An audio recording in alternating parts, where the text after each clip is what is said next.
All right, without further ado, we will get into this, and we will get into this pretty quickly tonight. As I said, a lot of stuff to get to. So, my friends, when last we met each other, when last we saw each other, you were in New York. A bunch of things that happened. Helena and Teddy had gotten in a fight. They went to Coney Island and they got in a fight, because that's what you do when you go to Coney Island. They got in a fight with Carter, Teddy's sire. They ended up killing Carter and deodorizing him, or at least Teddy did. After that, they were hiding out, trying to avoid the long arm of the law, which they did by hiding out in an apartment after murdering the inhabitants. It's pretty unnecessary. But they murdered the inhabitants. We saw some dark sides to both Helena and Teddy, and all the while, Lee was bleeding in the bathtub. He's feeling a little bit better now. He's able to walk, at least. There's already that. After that, Vincent took Cassie to meet his ex-wife, who is deceased.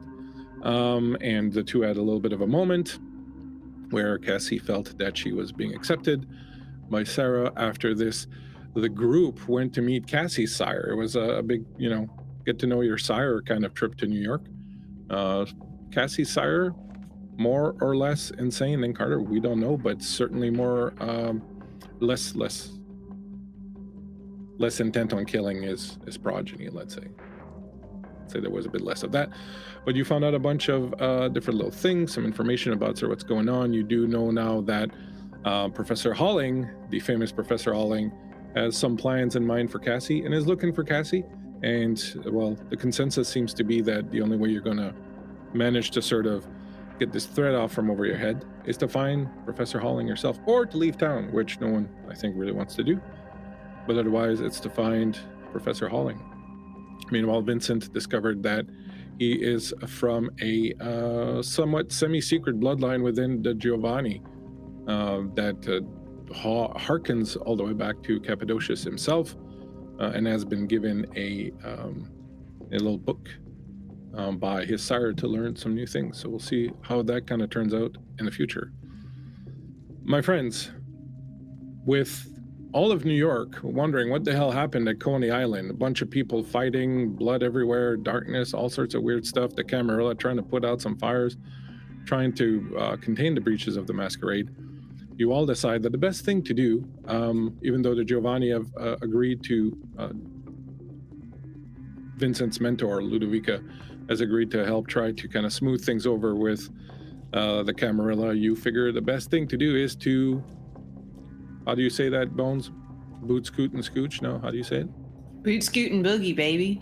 Boot, scoot, and boogie right out of New York before the law comes looking for you, because, no one wants the law looking for them.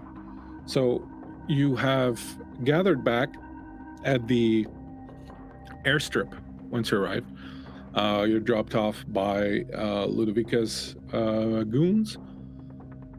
You board the jet and are ready to head back to Chicago, unless there's something you want to do in New York before you head back to Chicago. Now would be the time to say so. Go by Nathan's. No, it's hot out. Okay. It is the same night, so you don't have to spend the blood point yet. You should be able to make it back to Chicago with the time difference, without too much difficulty. With Lee not in the mood to watch Escape from New York and pretend he's Kurt Russell this time. Kurt Russell this time. He's kind of just lying up front. Like I said, he's mobile now, but he still has a couple aggravated wounds, so he's going to be out or kind of out of commission a little bit for a while. The rest of you watch as New York falls away behind you. You see through just before the cloud cover sort of comes in and you pierce through it and go on the other side, you see Coney Island, which is operating. So a day after, basically a night after everything that's happened, it's still operational because nothing stops in the big city, in the Big Apple. You just keep on going, although you do see in one corner where the fight took place, Teddy, you see still there are some police activity there, some lights and things of that nature. So you're reminded of these last few moments, and as you watch that, you are reminded of your time in the apartment when you felt Carter's presence kind of right under your skin and made you do things and made you kind of act perhaps a little bit differently, and you were able to kind of push it back down, push it back away, but you definitely felt a bit of his presence there, a bit unsettling, as it were. The plane, eventually the jet goes through the clock or breaks off on the other side, and you're on your way to Chicago. The flight's going to take a little while. Is there anything anyone would like to do whilst on this flight?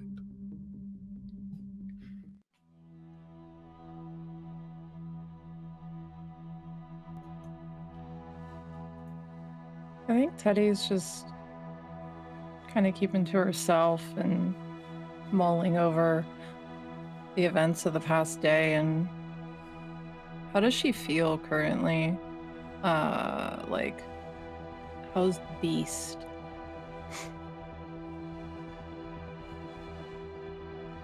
Thank you, Indian Proud. 900 bits. So we'll say two night moves for everybody. Thank you very much. Thank you for that. We deeply appreciate it. So 2 night moves from Indian Proud.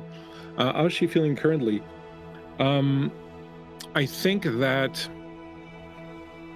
with the events at Cassie's Sire and all that being kind of more frustration, more confusion about kind of what's going on, about the threat to Cassie, about all these things, I think she's probably feeling a little fidgety, a little kind of feeling that thing inside of her which had kind of gone dormant a little bit, starting to wake up and prowl around the house a little bit. Now you can totally control it, you can totally kind of stamp it down and so on and so forth, but I think that right now you're feeling the rumblings of it, and a lot of it has to do with, again, the threat to your friend and kind of the confusion, the frustration of everything that's kind of going on. But I think that also you probably have like enough left of your own control and all that to realize that, freaking out and just going hog wild on a killing spree somewhere is probably not going to be the answer. So there's kind of that little conflict going on inside of you right now, I think.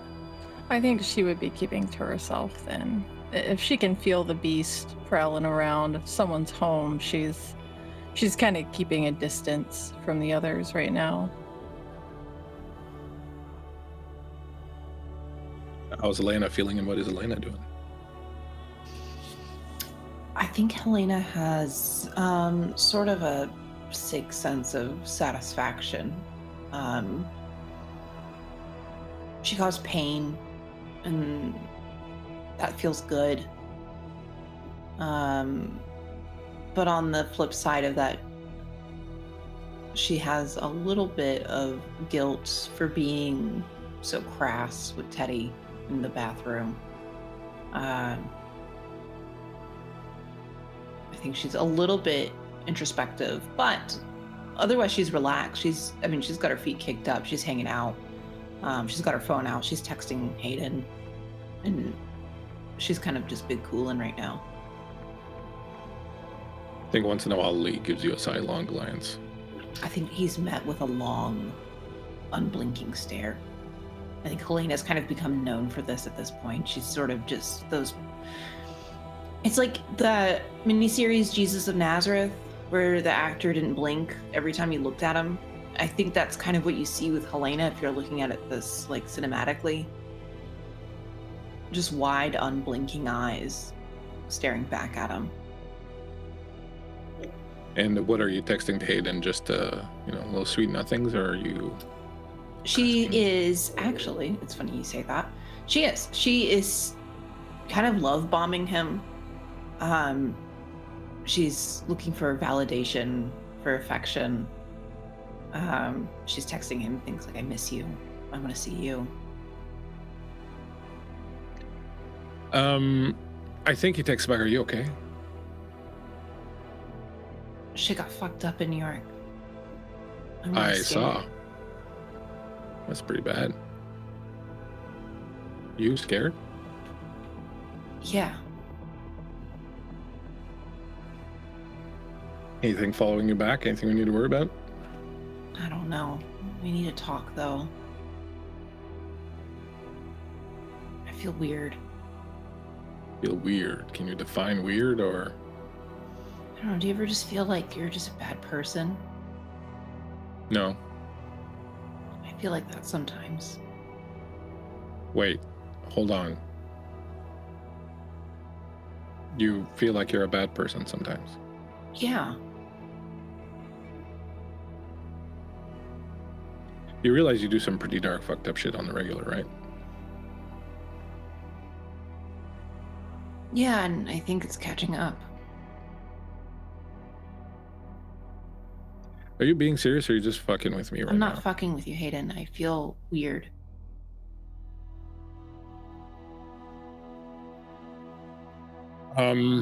Okay, look, but I don't really know what to tell you about that right now, but, I mean, I guess it's possible.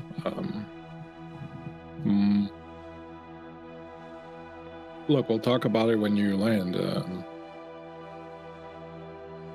I mean, I gotta say, I'm kind of surprised. I didn't think that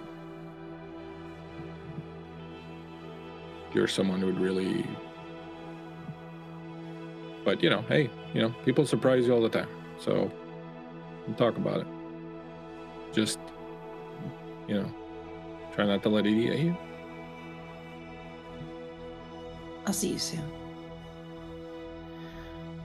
And I think it's important to note, while she's texting him, she's smiling.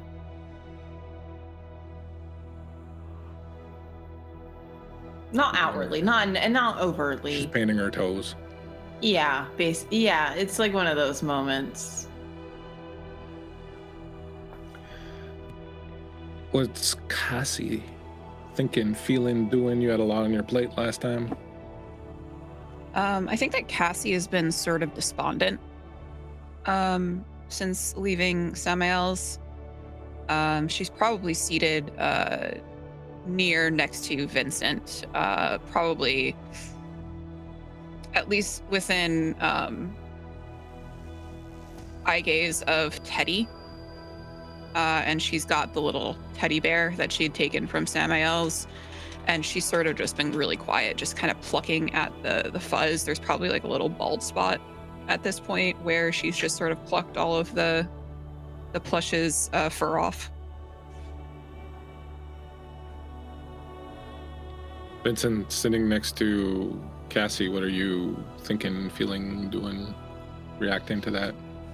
He's kind of keeping one eye, like a one weather eye on Cassie, but at the same time, he is very much into the book that he's got. He's like very studiously studying it, but he periodically keeps glancing over to double check on her, reaching over, giving her leg a squeeze, bring her back to reality every time she looks like she's drifting off. Cassie, you, the Malkavian network is very kind of quiet tonight. There's kind of a general sense of apprehension, waiting, like something's about to happen, kind of going on. And it's kind of like in a movie theater when there's a very tense scene, everyone's really quiet, and then someone starts to talk a little bit, and it's like, shut up, kind of thing. It kind of feels like that. Like, you know, as soon as someone kind of pipes up, other people are like, shut the hell up. And it really feels like there's a sense of waiting. Something's about to happen. Something's going to go down. And it's playing hell with your anxiety, I would say.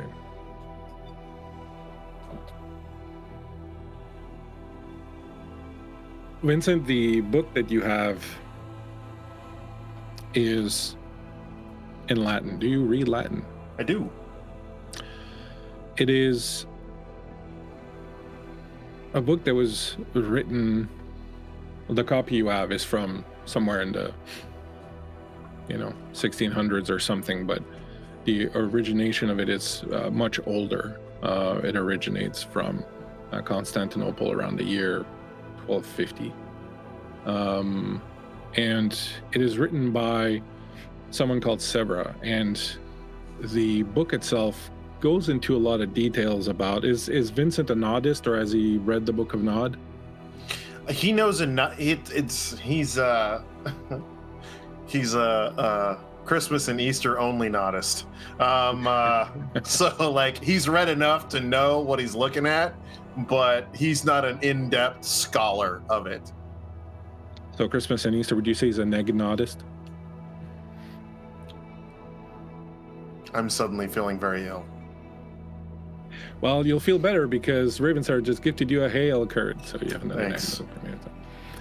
But this book goes into detail about Lilith and talks about Lilith as the mother of darkness and how basically Lilith was done wrong in all the stories, and it was truly Lilith that is the caregiver and all that of the kindred, and how, you know, kind of a story about how, you know,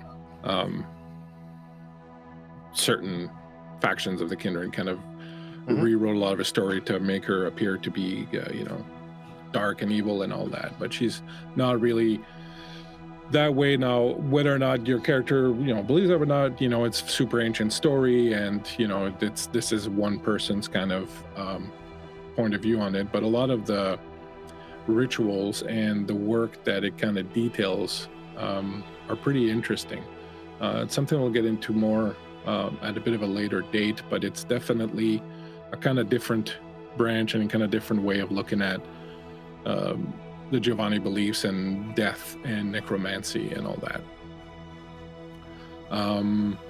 But it's super interesting reading nonetheless, and you are quite absorbed. Does anybody want to do anything else whilst on the flight?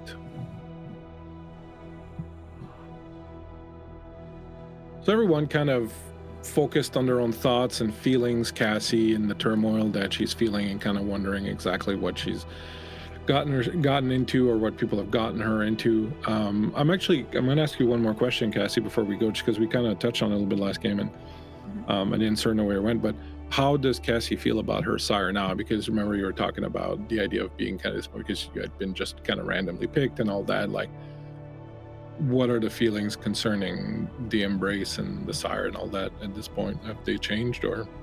I think Cassie still, there's that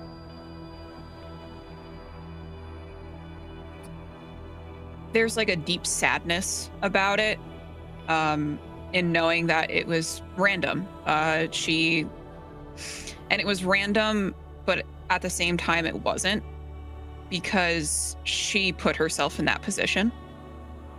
She was basically overdosing in a flop house, and she was the first one to pass out, and that's how he chose her. And it was very much a consequence of her own actions. And it's trying to reconcile the feeling of self-blame with also just being so extremely angry at the situation. So she's just trying to kind of compartmentalize all of that. So yeah, she's upset and she's angry. She understands that Kindred will do what Kindred do, and Sabbat will do what Sabbat do, and that it wasn't personal, but she can't help but feel like it was.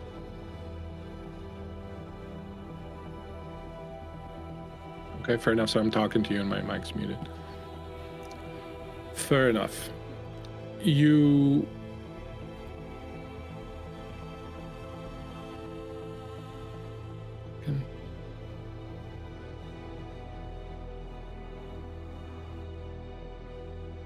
After a little while, the plane will start its descent down towards the city. Can I get perception plus awareness rolls from everyone?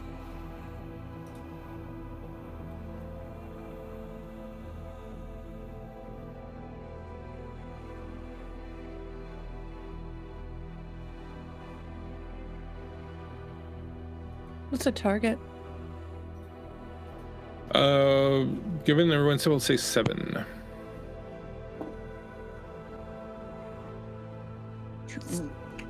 Two successes. 2 successes, 2 criticals. Cassie? Okay. Jesus. As you are approaching, those of you with a couple of successes will notice that you appear to be landing in the dark. There are no lights below you except for a few lights lining one airstrip. And it's dark as far as you can see.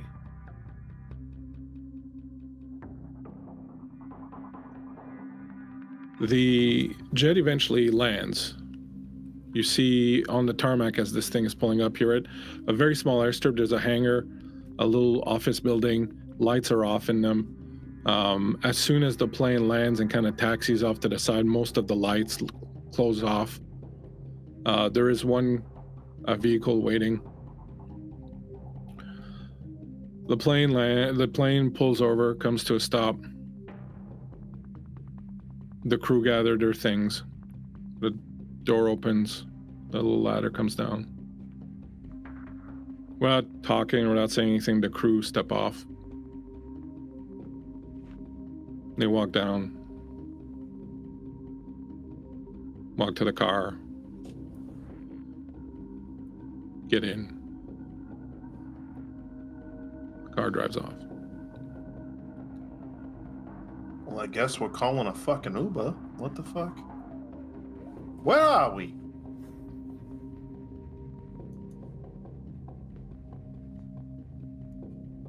Teddy's gonna look out the window. Teddy, go ahead and give me a intelligence and survival roll. What's my target? I'm gonna say it's kind of rough gig, so I'm gonna say 8s. That's 4 successes. Okay. Yeah, you recognize this area. You've been down here before. You're somewhere way, way south. Like, not in Mexico, but way south of Chicago. Like, a couple days drive. Any reason why your plane would drop us so far south of Chicago? No, there's not. I don't understand why. Vincent would go up to the cockpit and just kind of like look at the GPS to see exactly where are they. Yeah, so the GPS will give you a reading. You are, like I said, like probably about, like, you know, kind of New Mexico-ish area. Somewhere in there. Would this have any significance to him at all? Nope. Well, looks like we landed somewhere near Albuquerque, for what it's worth. That mean anything to any of y'all? Why the fuck would we be in Albuquerque? Looks like we're gonna be huffing it for a minute. Pain in my ass. That's all right. Not that I haven't done before. Might be good to find somewhere close. Check in with some of the locals. Get us a ride. Yeah. Why would they have dropped us off here? They just left. Seems odd. I think Helena's gonna look over at Vincent. Call your people. What do you think I'm fucking doing? You pick up the phone, and when you first go to dial, you realize it's dead. Then a number pops up and it rings.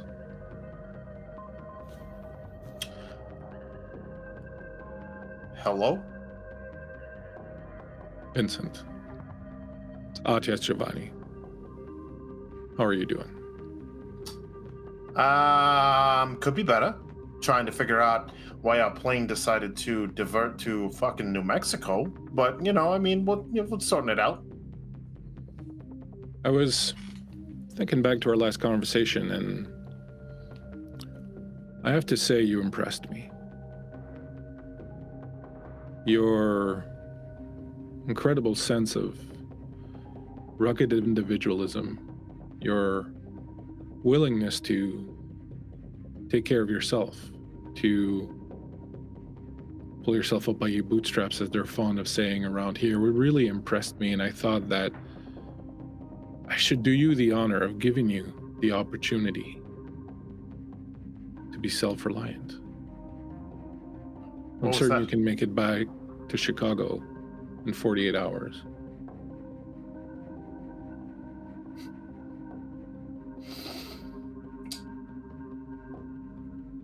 Fair enough. Fair enough. I can't wait to see you in 2 days. And I will see you.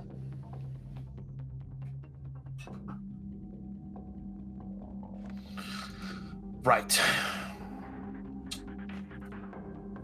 He pulls out, like he does, he pulls out his phone and he just like, find my phone. And he's like, where am I? You realize you have no service. Your phone has been, your account has been canceled. Okay. You can do it with somebody else's phone, mind you. Oh, I'm sure. I'm just saying that yours is not working. So it appears that I've been left out to dry.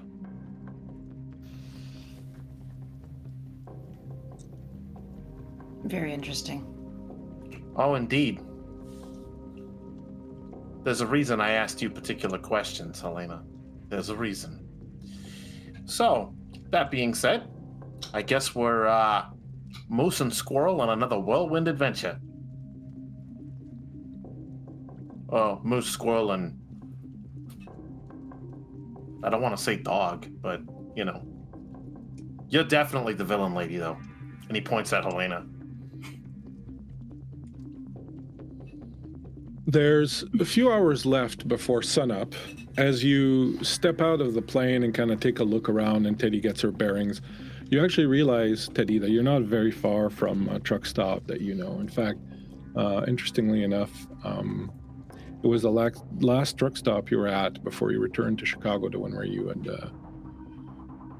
eventually ended up calling up a ride to get yourself back home. It's probably about 30 minutes walk, roughly in that direction. All right. We're not too far from a place. I know. Just a little walk. You guys up for a walk? Like going for walks. I walk all the time. All right. She's going to start heading off. Sorry, good. How's everybody doing on blood, by the way? I'm very good on blood, actually. I'm pretty good.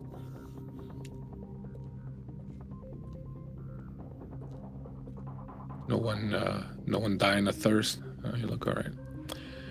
You start walking with your survival roll from earlier, Teddy. You managed to find a way. There's a very narrow road that leads out through the trees and the rocky mesas and everything where you're at. Eventually gets to like a little country, a backcountry road, a little two-lane blacktop. You start following that. It's very quiet. Lee is with us. Sorry. Yeah, Lee is with you. Yeah, sorry. I have a tendency to forget the NPCs until they're needed. But yeah, Lee is with you. He's like, I'll stay here. You start walking. It's very interesting being out here. I don't know how many of you players have been out in the desert, but the quiet out there is eerie. Like, you think you know quiet sometimes because you're in your house and you're like, oh, it's quiet, but you don't know what quiet is until you go into the desert. I have a question. Yeah, please go ahead. Would we have been able to take, like, would there be any, like, blood bags or anything on the plane that we would have been able to take with us? Normally, I'd say yes. Yeah, I'm going to assume that there would have been some stuff you could have taken with you, yeah. I'm going to take, like, a blood bag or two with me. Okay. Just in case. Not a problem. As you walk through, as I was saying, this desert and kind of feel the silence of it, you're struck with a bit of an interesting thought, perhaps, that in many ways silence is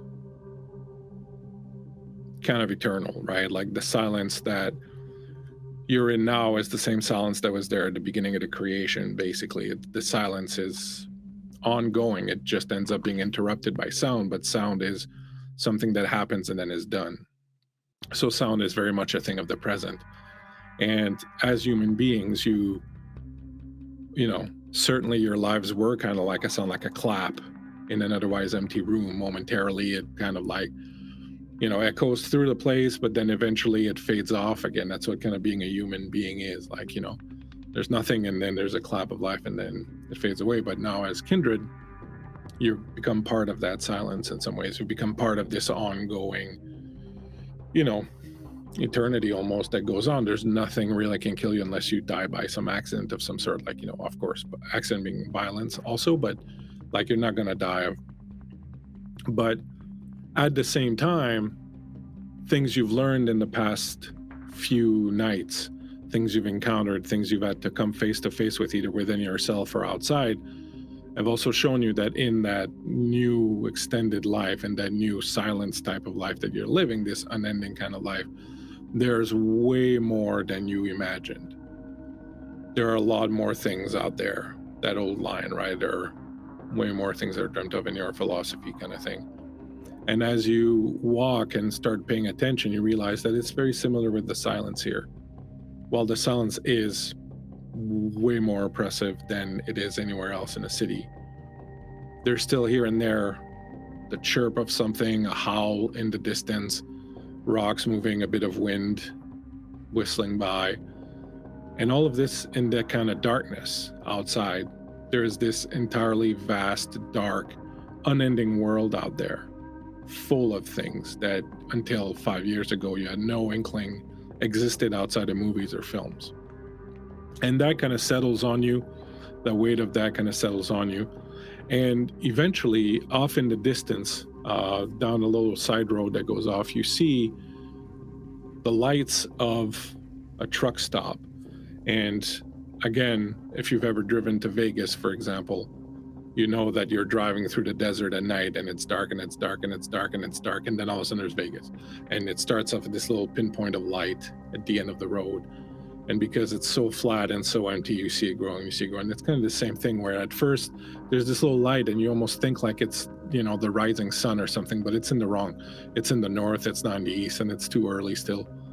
And then that little dot of red keeps growing and growing and growing. Then eventually it takes on form and you see this truck stop, big rigs pulling in and out of it, moving off. You realize that on the other side, there's another road that leads off, and that there's like kind of a major road or highway not too far. While you were on a kind of a back road, there's like a more major road there. You approach the truck stop, and it's this interesting place where in the middle of all this darkness, in the middle of this empty space, there's life, there's light. Like I said, big rigs coming and going, a couple of cars stop by, you see some working girls, things of that nature. You approach it, people don't really pay attention to you too much, even though you're kind of an odd crew. What would you like to do? Teddy is gonna make her way over to the girls, the working girls.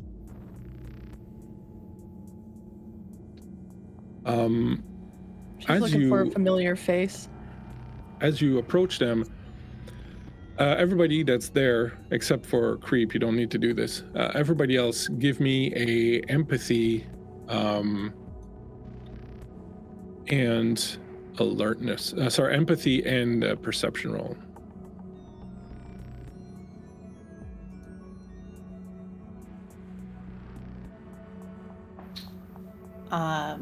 I'm gonna use one of my night moves.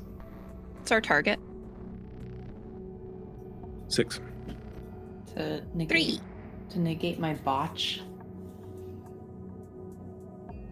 Good move. As long as you get a couple success or two, you notice as you approach this group of working girls who are hanging out back, smoking cigarettes and eating food out of takeout containers.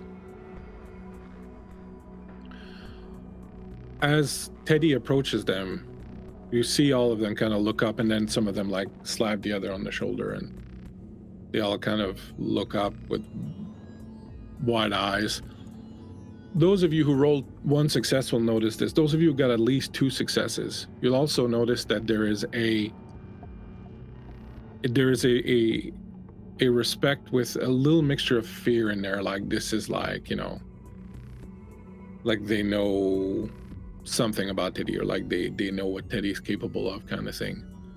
And they all kind of sort of stand up, and again, just sort of staring at Teddy. As Teddy approaches, they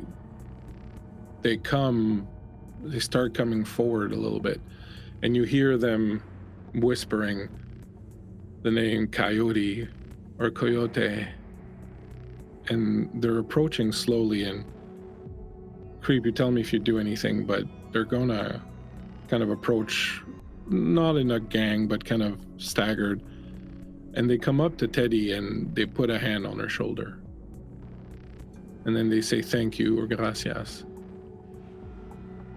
and then they step away and they let the others do this. And it's kind of like almost this religious procession of them, these 4 or 5 women that come up and do this. She smiles softly at them as they do this. My ladies. The last one to come up is a young woman that you know. Her name is Rosa.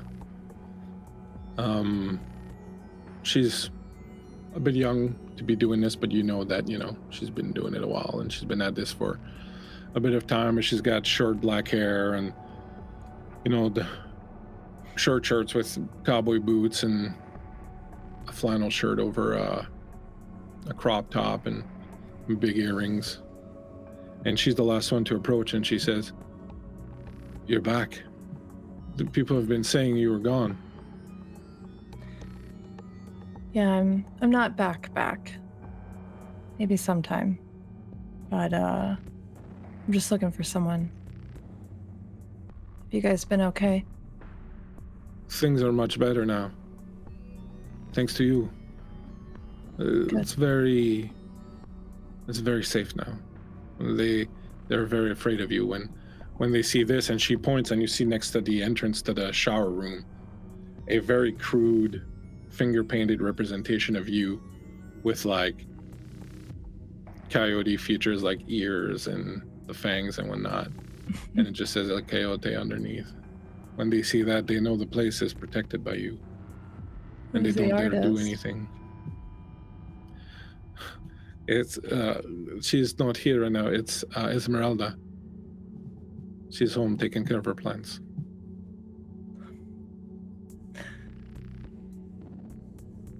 Good. Go. Can I show you something? Of course. Come, girls. The girls like, come, and they grab your hand, and they reach out and grab your hands, and are smiling and laughing as they kind of pull you. What are the rest of you doing? So what's going on with the other 3? Yes, the other 3. Lee's like, what the fuck? Anybody gonna tell me that Teddy has like a cult following, a truck stop hookers? I think, and Helena probably would know this as well. In being a woman, there's a certain bond that you have as a woman with other women. Mm-hmm. And I think seeing the way that they went up to Teddy, I think that Cassie like sort of already knows what Teddy was up to in the 5 years that she was gone. I think that Helena and Cassie probably share a knowing glance at each other. Mm-hmm. And just maybe I think Helena would stand a little closer to Cassie and kind of give her a little pat on the back. My girl's done some work. Is somebody gonna explain to me what the fuck is going on? Women look out for women. No one else will.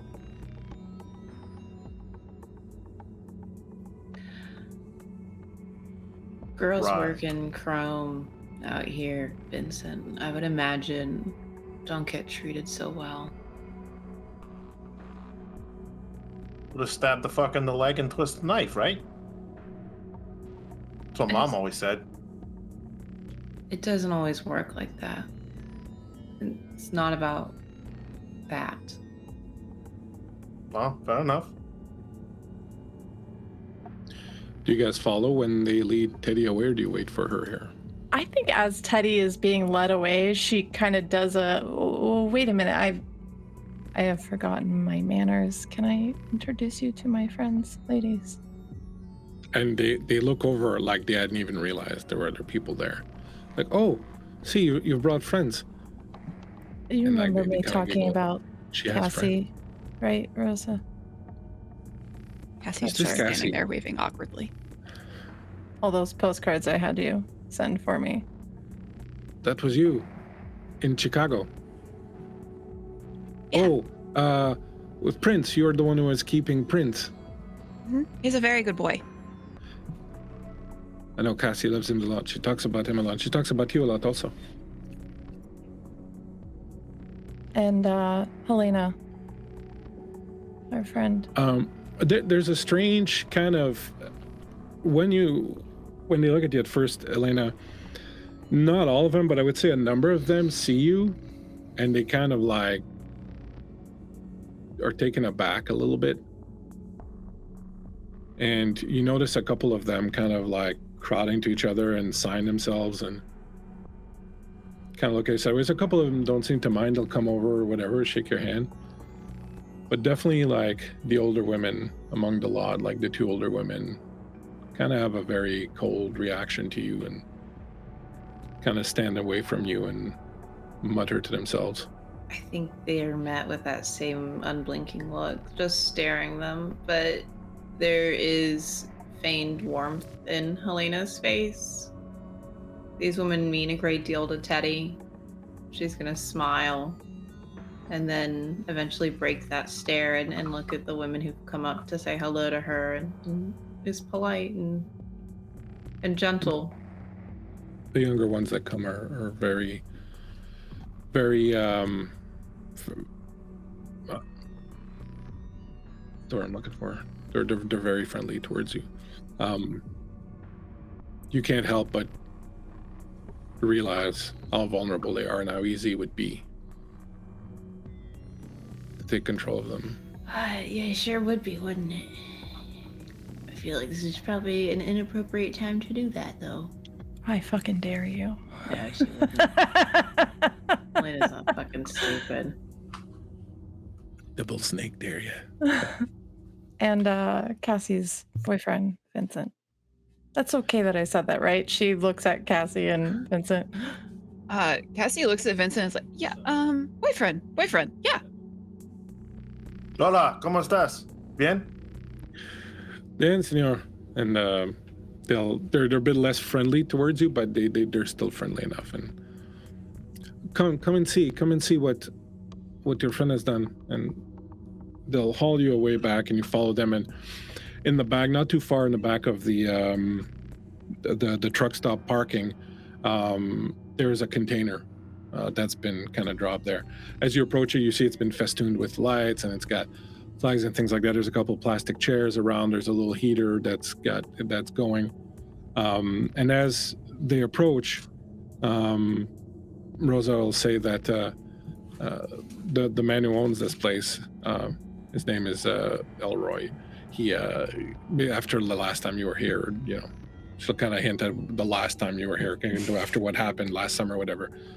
He's been taking very good care of them, and he got them this thing. And when you approach it, you see that the doors are open, and when you turn around and look into it, you see a set, basically kind of like a bit of a shrine. You see an altar. You see the words "La Coyote Hembra" painted on the side of the container. There are candles. There are incense burners. There are knives. There are bits and pieces of like little statues of coyotes, little pictures of coyotes, little rocks, little ofrendas like that, sort of all around the altar. When you see that, what does that make Teddy feel? Teddy feels a sense of pride looking at it. Like she's done something really good with what some people consider this curse. That there's potential to take anything that could be potentially bad or negative and turn it into something truly positive and something that helps people. And yeah, I just think there's this overwhelming sense of pride for her. And for a moment, she has forgotten the stress of her life and the current situation that she's in. Also, you gain a willpower for witnessing this. The rest of you, as you notice this, any particular reaction or anything you do or say? I think Cassie is gonna stand next to Teddy and sort of like put a hand on her back, like sort of like rubbing it. And Cassie's not looking at Teddy, but she's looking at like the altar. And like there's like a swell of like pride in her as she like looks at what Teddy has done, and she's sort of smiling as she's just gazing at this good that Teddy has put into the world.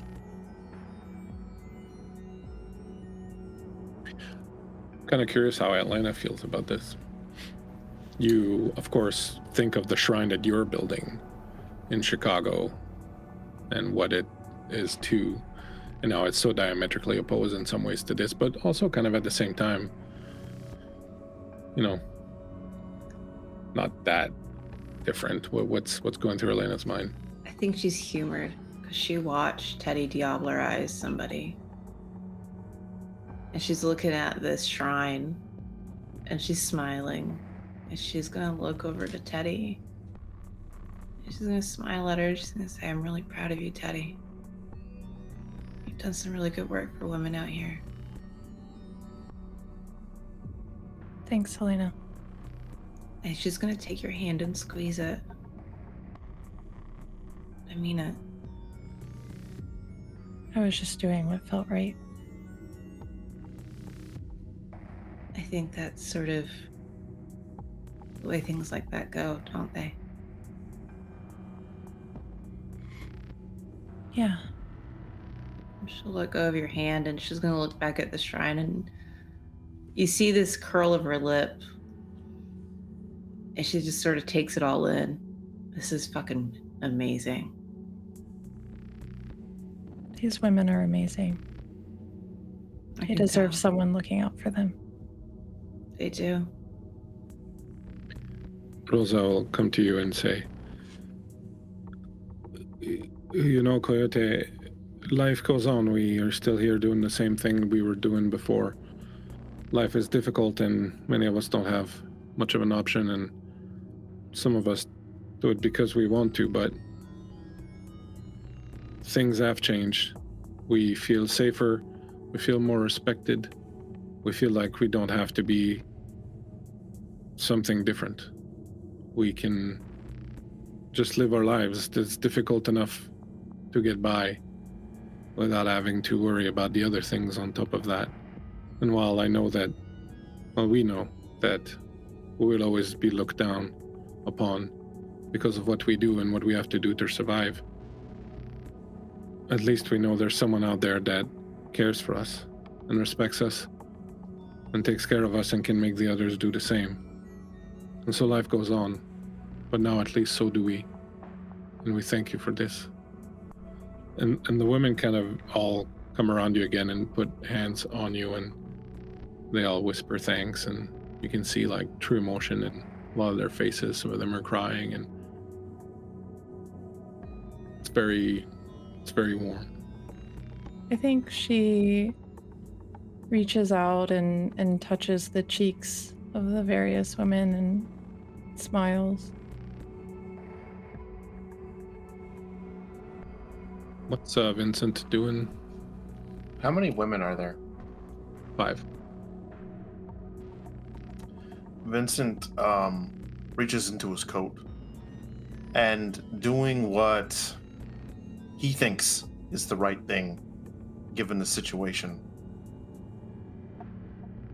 He pulls out $5,000, sets it on the altar. Señoras,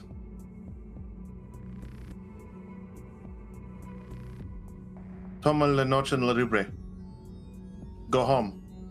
No work tonight. And he sets the money on the altar. They kind of look at Teddy. He's a good man. He's one of the good ones, I promise.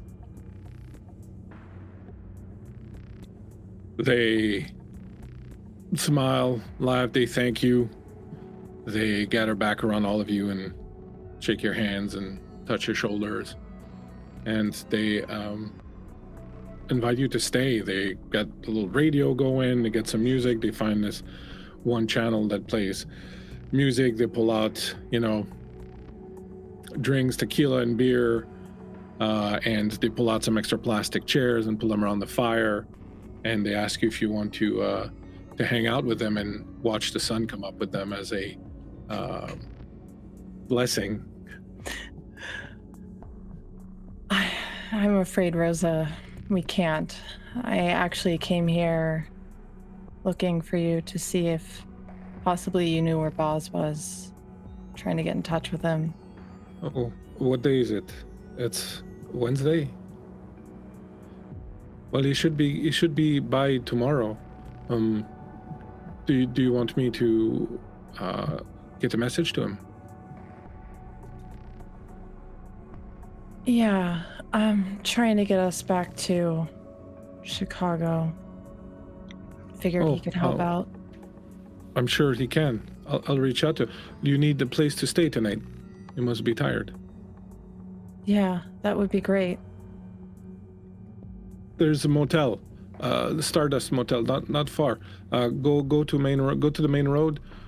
Follow it to the north for maybe 15 minutes, 20 minutes max, and you will see it. You can't miss it. It's right on the side of the road. There's this big neon sign, very obnoxious, but it should be good for tonight. Thanks, Rosa. No, thank you. Thank you. And she takes your hand and kisses your hand. My little one's doing good, by the way. I tell him stories about his auntie Coyote all the time. He would like to meet you someday. I'm sure this won't be the last time we see each other. You'll never leave us, Coyote. Even when you're not here, we remember you and what you do for us, and you live with us here in our hearts. You guys live with me, in mine. She slips you a bottle of tequila. Here for later. Thank you. The 4 of you, or 5 of you rather, with Lee, who's looking at you kind of a little differently now. Teddy also. But he's kind of like, I too keep forgot mentioning. Lee was there. We'll pretend like I introduced him. Yeah, no problem. NPCs, they come and go. You will, she'll tell you that she will leave a message for Boz and make sure that he waits tomorrow when he comes by for you to come back, and that she'll ring the motel if you're not here when he comes back. The 5 of you will head off. Easy walk, not a problem. Very few cars and trucks going by this time of night. But soon enough, kind of rising out of nowhere, is this gaudy yellow gold neon sign proclaiming the Stardust Motel. Very hard to miss. They do have HBO, which is good. As you approach it, you see a very standard little roadside motel, although quite gaudily dressed in a lot of neon. There doesn't seem to be a lot of people. There's a couple of rooms that have cars parked in front, but for the most part, there's at least 5 or 6 empty units. The light is on in the office. As you approach, the heat of the day has completely gone, and you feel the coldness of the desert night as you're walking here. And even as as kindred, you know that like you're really in the dead of night now. It's not long before the sun starts to come up again. And in fact, here being in the desert, yonder on the horizon, you can see already like a little bit of light kind of coming. You walk up to the front office. You step in. There's a bit of music playing. There's a little radio that's tuned to some kind of jazz station. The place has that 70s kitsch look of a lot of these old motels, with the old furniture, the old Pepsi machine kind of in the corner, plastic plants and trees kind of all around it. One wall is this painting of this sunset in Acapulco kind of thing, and there's a desk. There's like a little office next door, and behind the desk, there's no one at the desk right now, but there's a little bell. $20 says that either the clerk's name's Norman or the Winchesters is staying here too. Well, let's find out. And she's going to ring that bell. Coming. The door opens. This tall, thin man with longish hair, kind of slicked back, a lot of jewels, a black shirt open all the way down to his navel, rings on his fingers. Comes up. My name is D. Welcome to the Stardust. Like the stars shine bright, we offer a comfy night. You're in luck. We have a special tonight for Children of Cain. Pay 3 rooms, get 2 free. No eating the guests, though. Refreshments can be made available. How many rooms will this be? Who the fuck are you? D. Like just the letter? No, D-E-E. Oh, good to know. I've thought about getting a name tag, but not enough people stop by here and ask that I thought it was worth the expense. Vampire running a motel. Well, It's a pretty good gig. Not a bad. He's not a vampire. He is definitely human.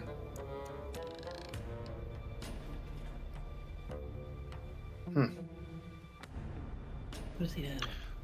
So what will it be? The 1-bed trope, or will you be taking separate rooms? Damn it, please. I mean, I have more than enough for everyone. I'll take a separate room. Very well. He pulls out an old dusty book, a pencil, turns it towards you.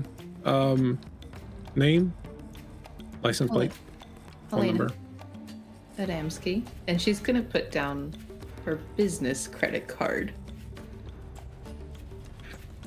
It's the Amex. Oh, we have royalty here tonight. And he goes over and brings out one of those old kind of machines. Just run it for all the rooms. Oh, excellent. So 4 rooms? 3. Like I said, we have a special for Children of Cain tonight. You pay for 3 rooms, you get 2. How does that math work out? It works out very well in my favor. Business is slow. I see. I guess But we have rooms specially made for Cainites, so you don't have to worry about the sun. Once you get in, you'll see we have blackout curtains. We have the doors, around the doors protected also. You'll be clearly comfortable, protected by the sun, no problems. highly convenient, but I guess I use three rooms. Auspex on him. Yeah. All right, well, go ahead and roll. I think do I have to roll for that? You roll your whore. I don't remember what you roll. Your what? Social empathy. My whore. Your whore? You Yeah, who's you it? roll My your what's whore. it? Roll your whore. Gets in a car, drives over to. What am I looking for? Place, rolls Helena. What the fuck? What did you just say to me? Nothing. What's my target? Difficulty 8. Let's move along. Difficulty 8. Difficulty 8. That is 3 successes. One is a crit. So he's definitely human. He appears to be, I would say,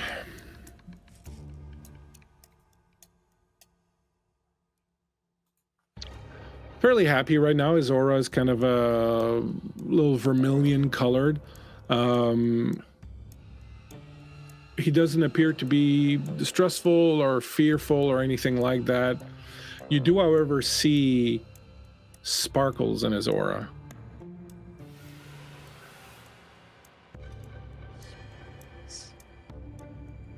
It's the body of a killer. This is the aura of a killer. So he's using some kind of magic.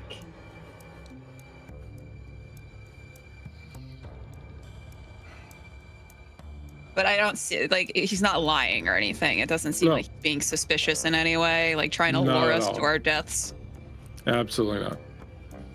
He seems kind of happy to have clients, actually, to be honest. Okay, I'm gonna kind of lean over to Vincent.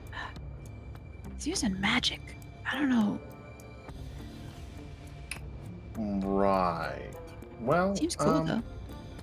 fair enough. Passes Cassie's Shadow. vibe check. Are we vibing okay then? Good enough for me.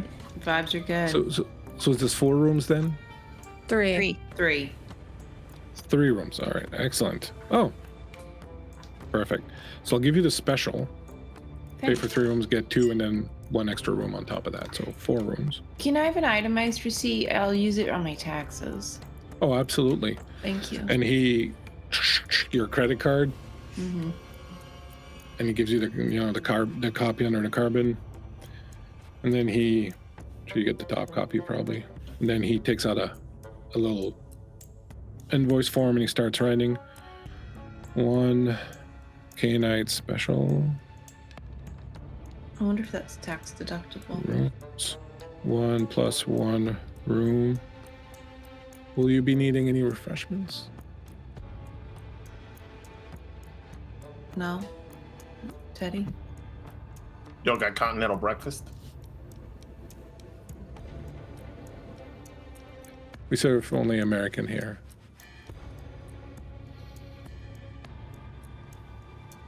I think we're fine. We'll come get you if we need it. I can't stress enough, as he finishes writing this down and gives you the I can't stress enough, you can't eat the other clients here. All right, not only for their protection, but sometimes for yours also. So What's that if you're supposed to feeling mean? Is peckish, that a you would. threat? Sorry? Sorry, was that a threat? No, I'm just saying that sometimes we have, well, dangerous You know, clients. dead people, show up and then people start coming and it's bad because there's a lot of attention and then that puts a lot Well, of eyes Well, on yeah, us. we've had werewolves also. We've had a few different things over time. Not as much, but Werewolves. we don't have a werewolf special on the room, so they don't drop by as much as K-Nights do. You don't have any Why don't you werewolves have here right werewolves now, special? do you? Say that again. One at a time. I got Teddy. 2 ears, but I can only hear out of one. Go ahead, Teddy. You don't have any werewolves staying here right now, do you? I don't think so. Let me check the day log. No, not right now. No. Good to know. In fact, you're the only special people staying here. Your receipt, keys. He just puts 3 keys on the thing. I don't know who's doing what with whom. That's totally your business. Checkout is at 11 p.m. Of course. Given the situation, would you like a wake-up call? I would love one. At what time? 10. 10 p.m. wake-up call. Which room are you taking? Room 7. Excellent. Anybody else? Oh, I'm good. If Yeah, you I'm a wake bit up, of an early riser. okay. If you wake up, you're feeling peckish, just ring down here. We'll get you sorted out. You're very sweet. D. Thank you, Helena. Well, I wish you all a good night. Don't worry, rooms are very clean. No cockroaches, no lizards, no raccoons. What about heroin needles? Oh no, we don't allow any of that on the premises. All We right. run a reputable establishment. Mhm. Hey, D, what time is it now? It is 5:15 in the a.m. Ah, Sunrise should be in about 49 minutes. gross. Okay. Well, Well, have yourselves a good day. Sleep well. thanks. Helena's gonna Sweet grab dreams. her key and boot scoot and boogie. Boogie. Mhm. Yeah, I think Teddy grabs her key and kind of glances over at Lee and then heads off. Forgot that there was Oh a- yeah, we're still getting his own room. Forgot about leaving. I just naturally assumed he was gonna stay Oh, with okay. her. Bunk with you, okay. Lee's like, okay, and he follows. I can get my own room if you want. That's okay. I'll probably sleep outside anyways. Oh yeah, you do that thing, right? Is that comfortable? I don't do it. Feels natural. Honestly, bed's weirder at this point. I like myself a nice little Casper bed. That's what I have at home. Yeah, of course you do. But it's You very and easy. Prince have quite a bit in common, huh? Nice comfy bed. Eat it. I'm City Gangrel. Yep. That's why you get a room. And I get the dirt. Okay, you don't have to. I'm just saying. Are you inviting me to your bed right now? I to be honest, like I'm still bleeding. So Oh, probably it's wouldn't like a be you. Florence Nightingale situation. You want me to play nurse all night? No, I was just thinking that it might be nice for two people who like each other and understand each other to give each other comfort in the night. But I'm sorry if You that were offends considering your. administering comfort to me this evening. In what form would that Ugh. be? I'm just saying, look, if you want to hang out and just talk about what's happened and like I understand, I was there. I know. I've been through what you've been through. I know. We can talk a little. That sounds nice, actually. Okay. We'll get some Pepsi. A Pepsi? Pepsi. Yeah, there's a machine there. I'm gonna get some Pepsi. Want Okay. Funyuns or something? I think I'm good, but thanks for asking. Okay. We'll go over and get some Pepsi and some Pepsi and Pepsi. Is there teacup room service here? Helena wants to know. Asking for a absolutely anything friend. you want. You will each retire to your rooms. Is there anything anyone wants to do before going to bed? Helena needs to make a call. Somebody needs to watch the store. She's gonna call Hayden.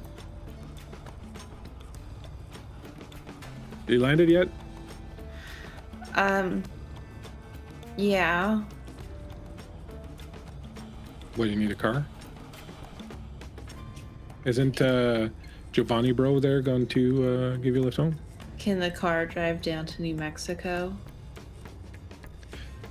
Is that a theoretical question, or are you actually asking me if a car could drive down to New Mexico? I mean, I'm sure that, many cars have made the trip down to New Mexico. I'm in New Mexico, Hayden. Why are you in New Mexico? I don't really know the details. They're a little bit sorted. Did Brovani's fucking plane run out of gas? Brovani got sort of fucked over. I don't really know exactly what happened, but I The think plane that didn't crash, did it? no. Okay. But we've got to hitch a ride back to Chicago tomorrow. I need you to watch the store tomorrow night. Don't you call, what's his name? That kid with the piercings and the black lipstick. Lars? No. The other one. Hamster Boy? No, the other one. The one with the piercings and the black lipstick. Craig. Yeah, that's it. Why don't you call Craig? Craig's overworked.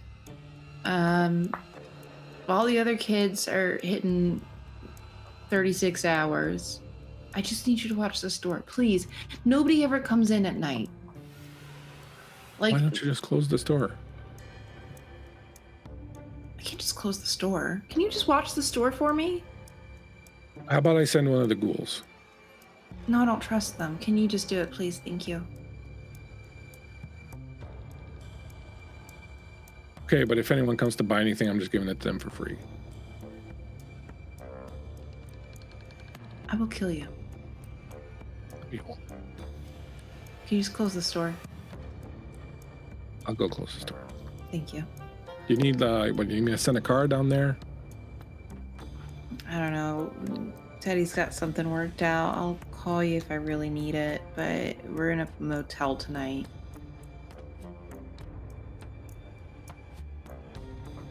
Okay. Well, you know, don't let the bed bugs bite. Is that what they say? Hayden, do you miss me? I'm gonna close your store now.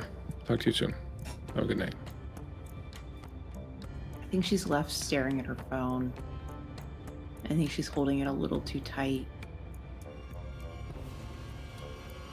I think after he hangs up, she just undresses and goes to bed.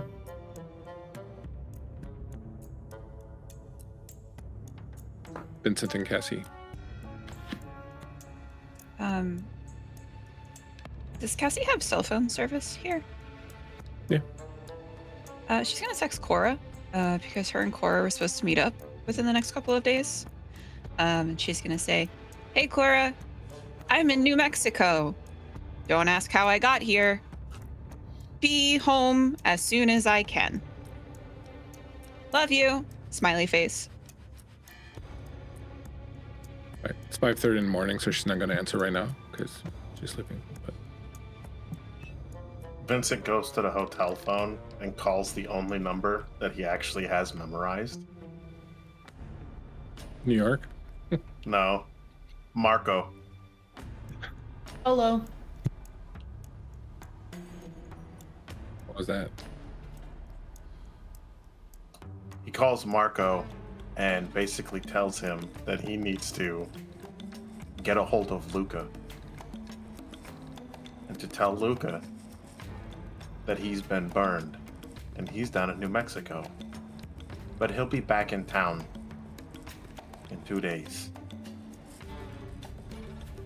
and that he and Luca need to have a conversation. The big family has brought word, and he basically says that's why Vincent thinks that he's been burned. Okay.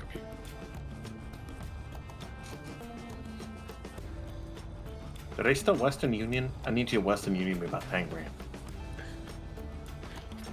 Get right on it, boss. Appreciate it. I'm going to fuck the bed. 10 grand? What do you need 10 grand for? I just spent 5 grand to give the girls a night off. Yeah, but that's still at least 5 grand. Listen. That's a lot of money. Yeah, and? I'm just wondering what you need 10 grand for.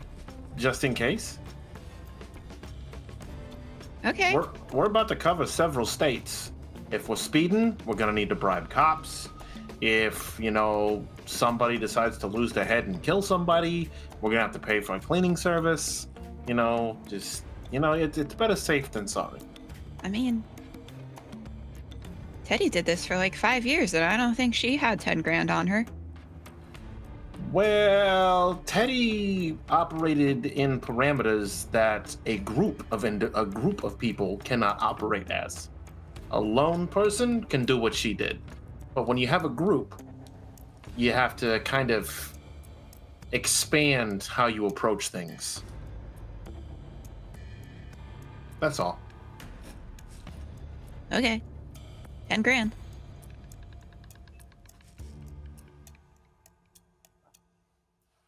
Teddy. What's Teddy doing? I think she's gonna go into the room with Lee for a minute while he kind of gets settled in. Yeah, he's gonna go and do a little bit of wash up. You can see that he still has like pretty severe damage, claw marks and whatnot, and broken bones, and you know, he tends to himself as best he can and comes back and lays down on the bed. God. Remind me never to get into a fight again. Ow. You're looking better at least. Yeah, this one hurts like a bitch.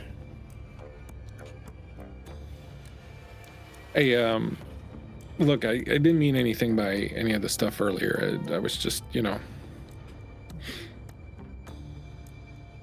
just trying to say that, you know, if, like I said, I know what you're going through, and I know it's not easy, and I can understand if, like, you know, you need to just go bury your head in the ground about it. That's fine. You need to do that, but I'm also here if you need. And, you know, I was really touched by what I saw back there, what you did for those women, and I know that you are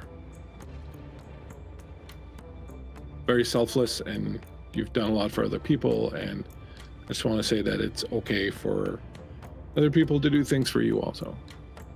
So it's not a thing, it's just I'm here if you want.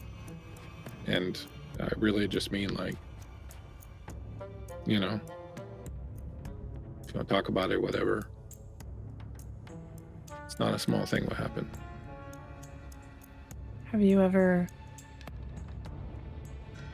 ate another vampire? No. Kindred? No. I mean, it's something that happens regularly in the Sabbat. In fact, it's encouraged. The idea being that, you know, you call the weak. Carter had this thing he used to say all the time, the scythe's coming and you're either wielding it or you're the grass or something like that. I don't remember, but, you know, that was kind of like the entire mentality of the Sabbat. They believe that the antediluvians are coming back and we got to be as strong as possible. So your job is to make yourself as strong as possible, and if you manage to kill and eat someone who's older and more powerful than you, then, you know, you deserve whatever power they have, and they don't.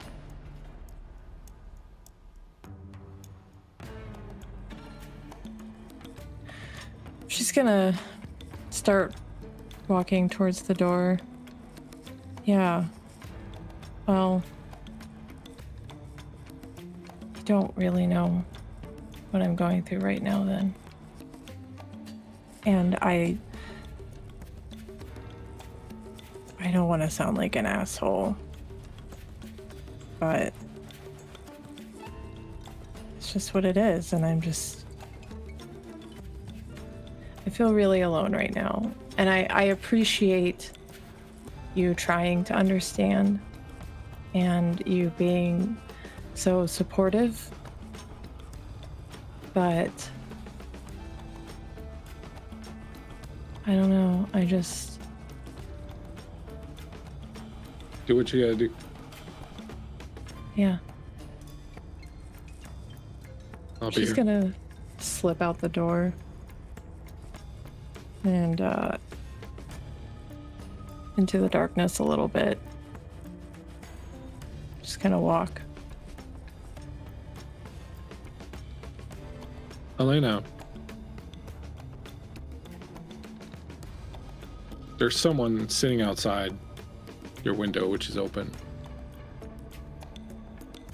and he's singing. People are strange when you're a stranger. What is going on just outside your window?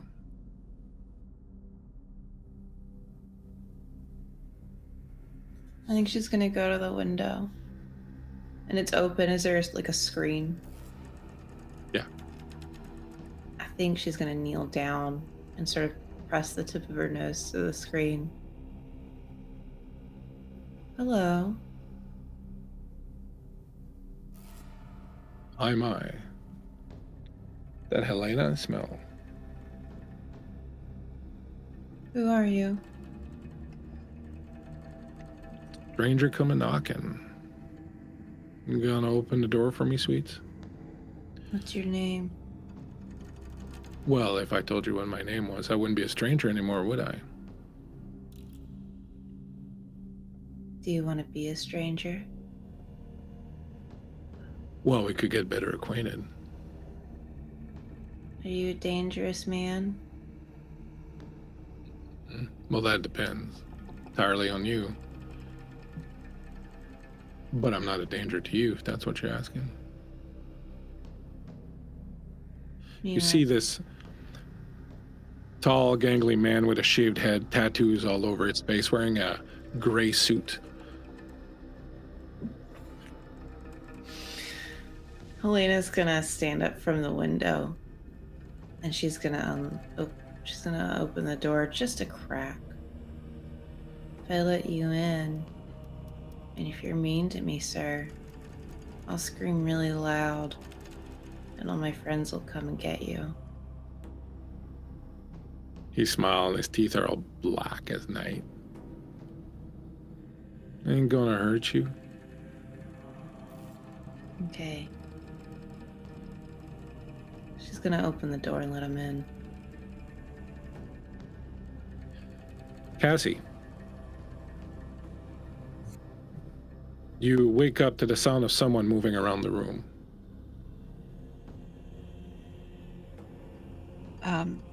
Cassie, just like the crypt keeper, just fucking sits straight up. I gotta tell you, this place is a little nicer than the other one, but it's still kind of a mess. You see April going around the room, picking up your jacket, putting it on the back of the chair, picking up the glasses you and Vincent dirtied earlier, going into the bathroom. You hear the water running. Vincent is next to you sleeping.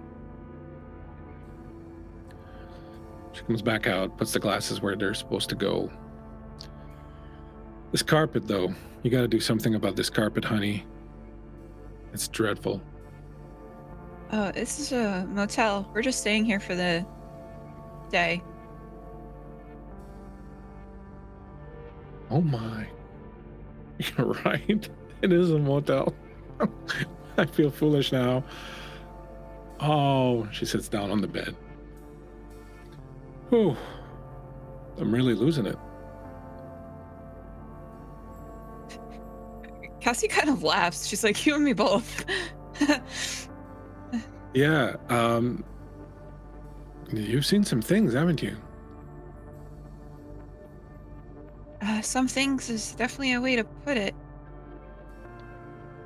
Why don't you come and sit over here? She pats the bed next to her and tell me all about it. We want is that your new beau? Oh, yeah, he sleeps naked, so be careful. Well. She kinda Cassie draws the covers up a little bit more on Vincent as she gets out and takes a seat next to April. We'll wake him up later and maybe you can introduce me. Yeah, well, you'll I'll introduce you at some point. She puts her arm around your shoulder and pulls you close and go, why don't you tell me everything that's been going on?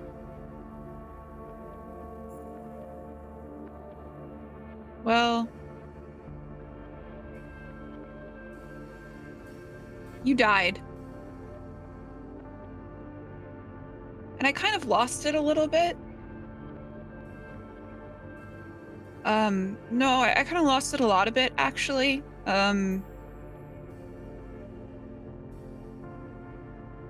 Ended up kind of fucking up a whole lot. I dropped out of school and I stopped talking to everyone and I just sort of let my life fall apart and I did nothing about it.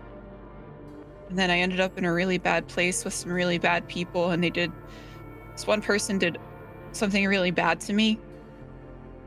And it kind of just fucked everything up even more.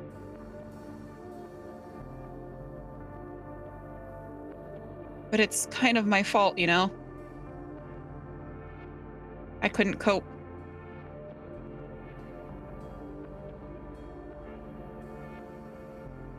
Poor Cassie. She gives you a hug.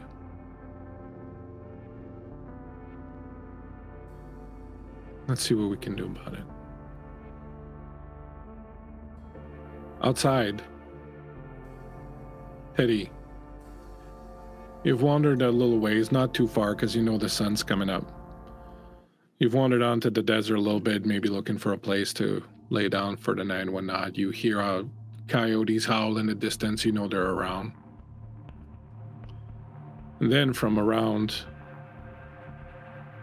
this dried bush comes a familiar form that you recognize. His pelt is even older looking and sparser and kind of dirtier looking than it was the last time you saw him on the road in Chicago 5 years ago now. But as he comes out, hobbling a little bit, looking beat up, looking a little bit worse for wear, one of his ears kind of half ripped and hanging down, he still has that look of wily defiance in his eyes. And he approaches you, but he stops a few feet away and he sits down, and you realize that the last time you saw him, you couldn't talk to him. You didn't know how to.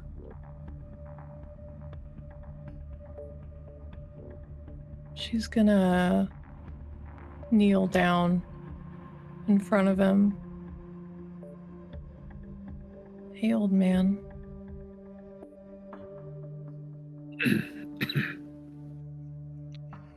Hey, kid. I think we should talk. Yeah. And on that note, my friends, we're going to go on break. We're going to go on break, see if we come back alive from such a dangerous undertaking. As everyone's at the Stardust Motel enjoying a wonderful night.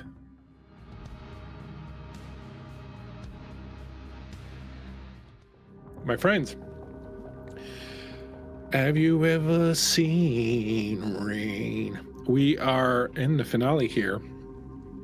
And as I said on Twitter, this is obviously it's not going to have any sort of weirdness attached to it at all. It's just going to be a nice little road trip. Family road trip. Family road trip. Dad's driving. You know it, like when Creep and Bones are being annoying in the back seat, Vincent's all like, "Don't make me pull over this car and rip your souls out of your head." Cassie's sitting in the middle seat, and me and Bones are just slapping each other over. I'm just leaning back. Happy to be here. I'm crying to stop touching me. And your fingers like really, really close. And it's at that moment that Vincent and Lee truly bonded over the psychopaths that they have found themselves in cahoots That's right. with. My friends, speaking of psychopaths, Helena. The strange man calls himself a stranger. Skin covered in tattoos, head shaved, nice gray suit. Walks in and goes, "I love what you've done with the place." I think once he walks in, Helena's gonna close and lock the door. Uh-oh. Things are looking up. So, Yes. what do you want? So many things. But it's not about what I want, it's about what I can offer you.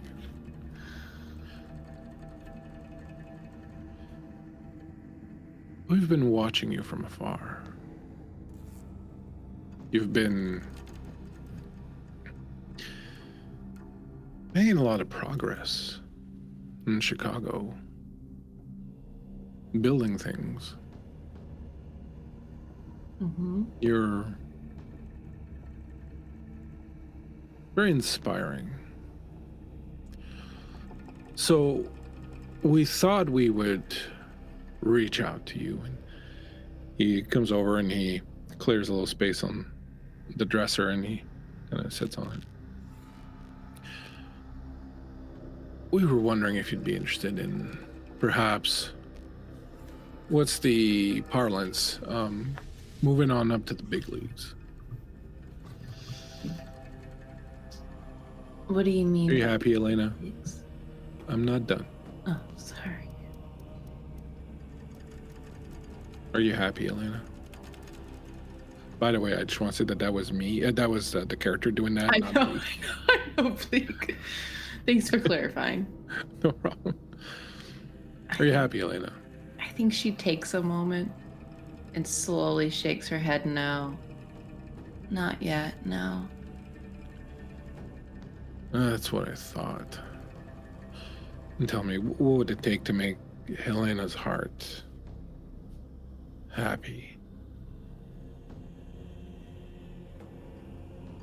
Can I be honest with you, mister? I would certainly hope so. If you can't be honest with me, who are you going to be honest with? I don't think I'm a monster. And I'm sorry. Okay, can you repeat that? I think my trick here is playing with me. What was that? You don't think you're a monster? no. I think I'm God. Ah, thank you for clarifying. I was about to walk out that door. We have no need for mewling babes. No. And times are dire. I'm far from some mewling fucking babe. I know that. That's why I'm here.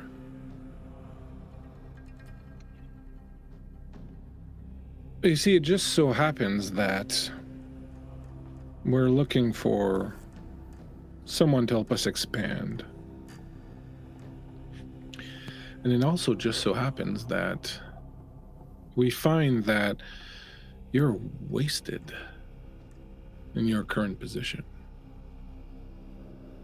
Your sire really is using you like a franchisee. Has your sire spoken in any way, shape, or form about what you get out of this entire deal? I mean, sure, you get followers, but didn't you have followers before? And are they really there to worship you and to serve you as they should? No, ultimately they serve her. See? We think that that's a travesty. A tragedy of the highest order. I agree. What can you do for me then? Well, a lot of that is up to you. What would you like me to do for you? And more importantly,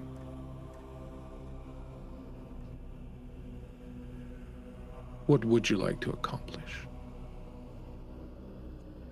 I want to be recognized for the god that I am. I want to be worshipped by many. You should. As you should, Helena. I want to see Bahari on the other end of a leash. On a throne. Who I want doesn't? people to fucking kiss my feet when I walk in the door. Were you always like this, or was it just since the embrace that you've become so godlike?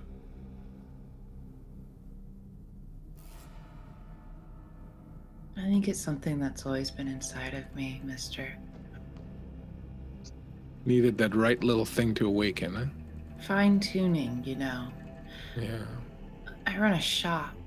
The shop's all about fine tuning. I've been to your shop. It's a little unprepossessing, right? It's a little small for someone like you. You should own the city, really. The country, even. Am I wrong? I want more than that. I want the heavens and the hells. Well, those might be taken. However, everything that sits in between them is pretty much up for the taking. Now, I work for certain people who would be very interested in staking your claim, and not in a way that is, like I was saying earlier, like a franchisee, like you will go and do this for us. It is more about we gain by you doing what you do best. You being out there doing what you're doing, finding the needs in people, finding their weaknesses, filling those gaps. You do that, which is what you want to do anyways, and then we're satisfied. We just want to get in on the action. We just want to be there to back you up, give you what you need to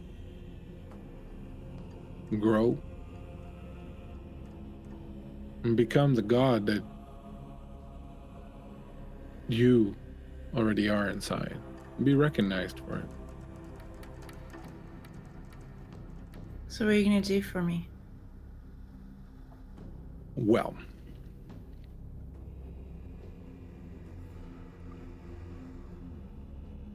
first of all, I'm going to give you a name. Someone you're going to go see in Chicago when you go back. He's, like you, a K-Knight. His name is Archibald. And he's sort of the head of our raw operations in Chicago right now. But he's more into the underground things. We need someone who can take this a step further.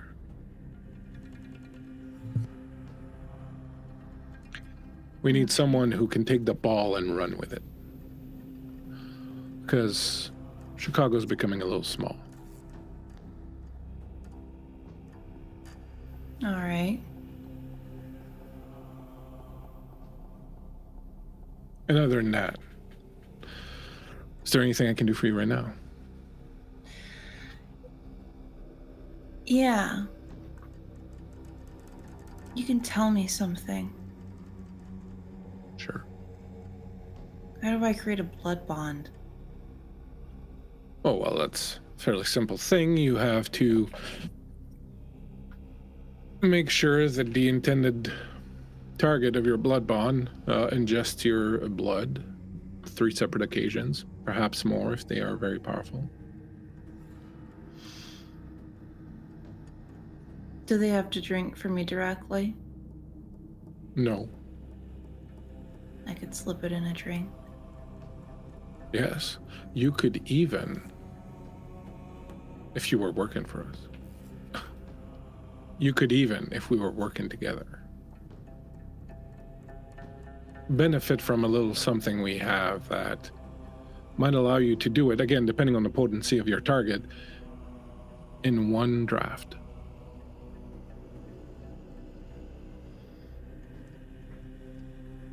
Do you know a man named Hayden Croft? We've heard of him. That's who I want a blood bond.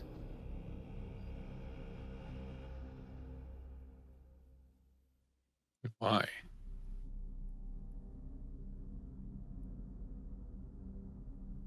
Hayden's Why really him when there's a Tremere Regent?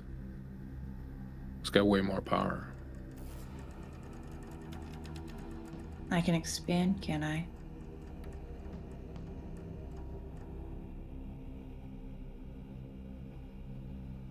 Plus, I have personal interest in seeing Hayden loyal to me. It'd be a good asset. I need his fidelity. Well, if you need it, then you should have it. I'll send someone over to your shop once you return to Chicago with everything you need to prepare a concoction that will allow you to do it in one drink. Unless he's abnormally resistant, but they're very rare. Who do you work for?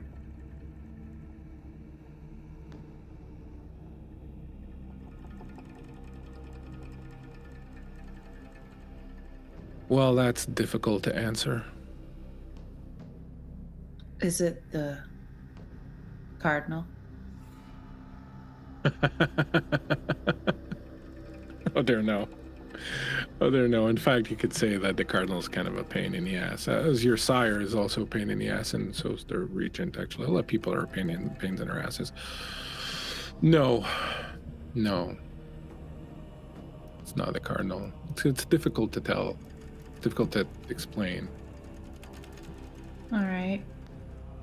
Do me this then. I put in some work for you and your boss. I want to meet him though. When he's ready. When he's ready to face a god.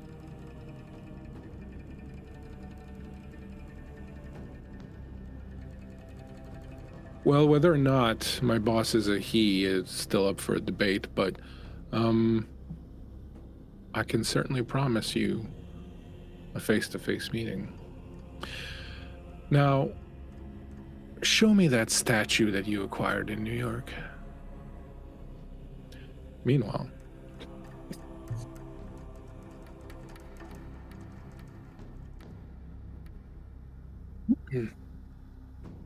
Teddy, you're sitting outside.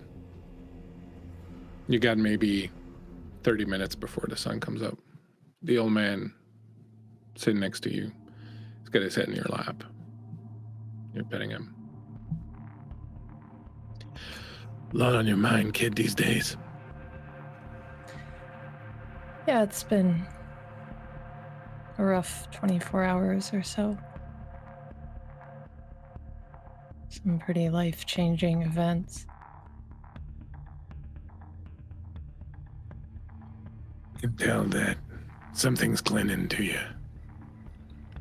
Did something you didn't like doing, did you? I did. Talk about it. I killed a man. Would be the first time. Yeah, but this time was different. Why? Because I ate him. I took a part of him inside of me.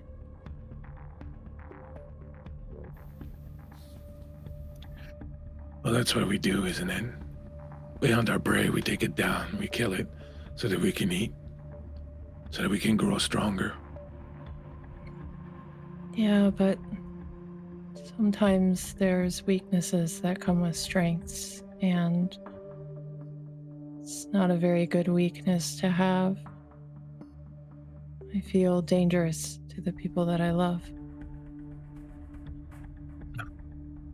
Every animal is dangerous. We have fangs, we have claws.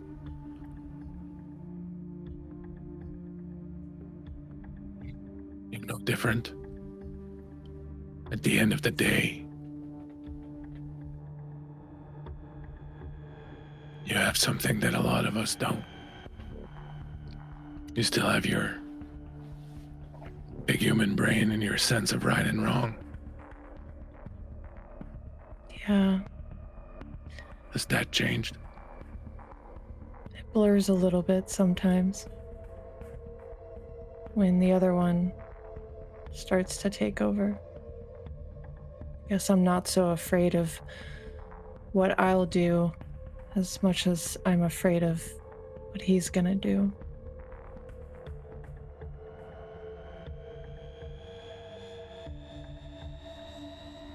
At the end of the day, Theodora, nothing has really changed. There's always been two people inside of you. The one who wanted to live in the big city and the one who wanted to stay home and be a good girl. The one who wants to taste the fruit of life and the one who wants to act according to the ways her parents told her.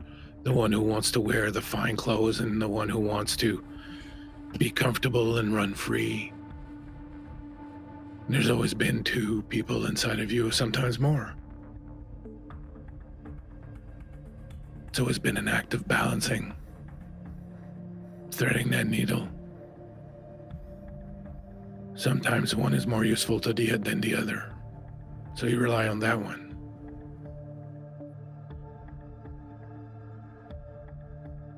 you control it.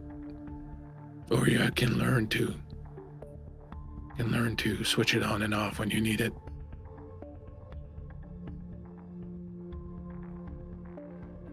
I didn't even really think about it that way.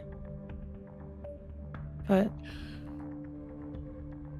it's gonna be a rough road trying to learn how to control this one. I don't think anyone ever has. Well, maybe the one that's inside of you could. Maybe he knows. Saying that I should talk to him?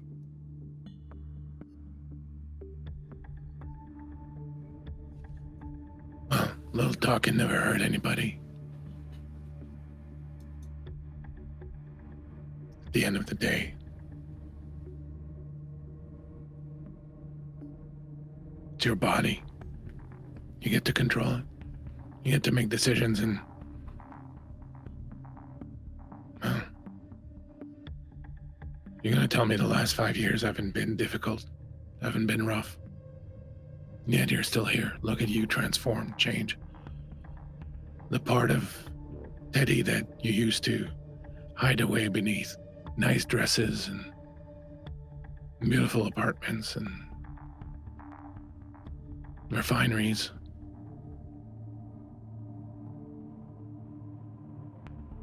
Came out and took over for a while. And then you found a way to gain a bit of balance. You can do it again.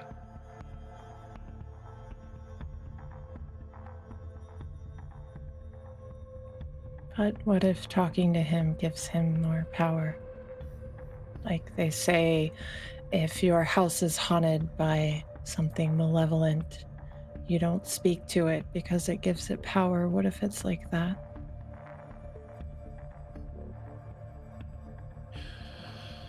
Well, I'm a fucking coyote, so, I don't know too much about psychology and shit like that, but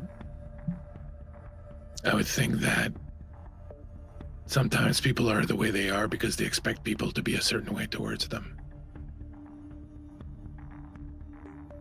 If you're not afraid, if you're not cowed, if you're not antagonistic, maybe you catch them off their guard by surprise. That's a good point. Even he was human at some point.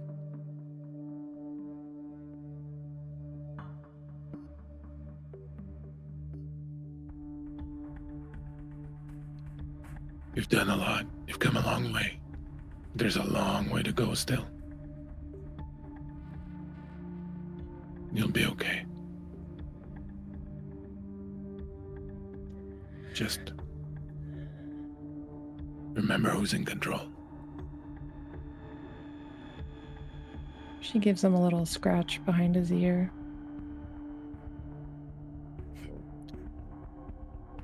Sun's coming up. Yeah. He gets up slowly. Damn it, I'm old. But you're wise. And I appreciate that. You're wise too, kid. You just don't know it yet.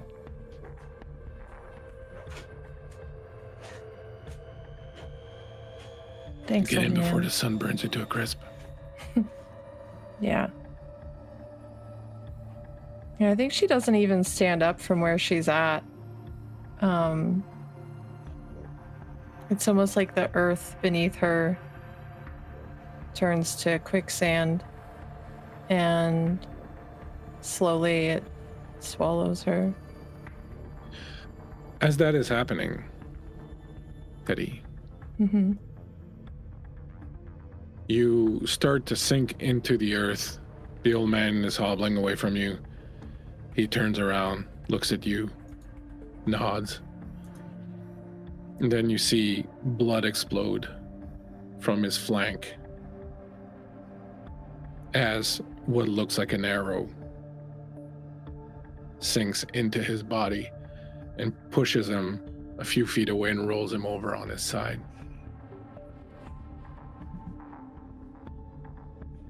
Gee, how long do I have with the sun coming up?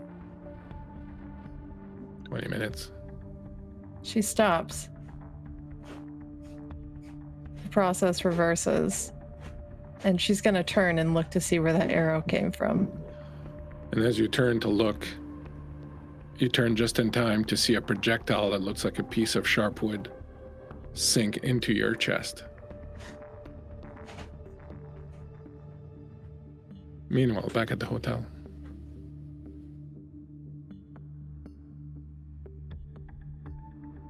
Cassie.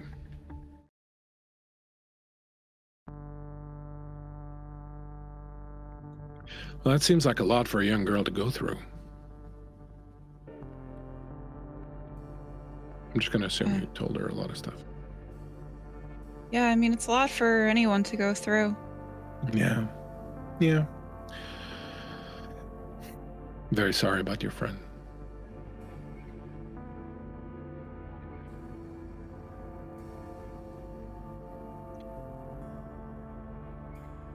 Now, when you say that this is your fault, what do you mean by that?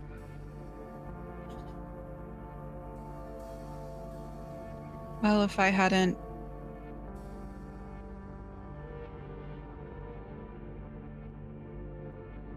been where I was, doing what I was, I wouldn't have been the unlucky person to gotten picked, the random who just had their life ruined. Well, let me ask you a little question. Why were you there doing what you were doing?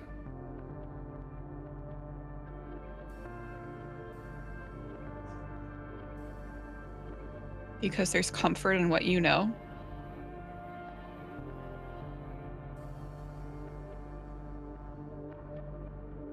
But why were you there doing that? What led you to that?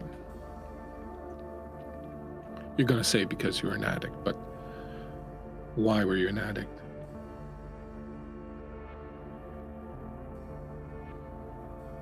Because I didn't know how to cope with what I was you losing you, and it all just became too much, and it was just nice to just not feel anything. And why did you want to feel that? Why did you want to feel nothing? 'Cause it hurt. It hurt to feel everything all the time, all at once. What do you think caused this? Grief. Grief over what? You dying. Did you kill me? No. How did I die? Doctor said it was an aneurysm. So if we go back far enough, it's the fault of the aneurysm. Yeah. So it's not your fault.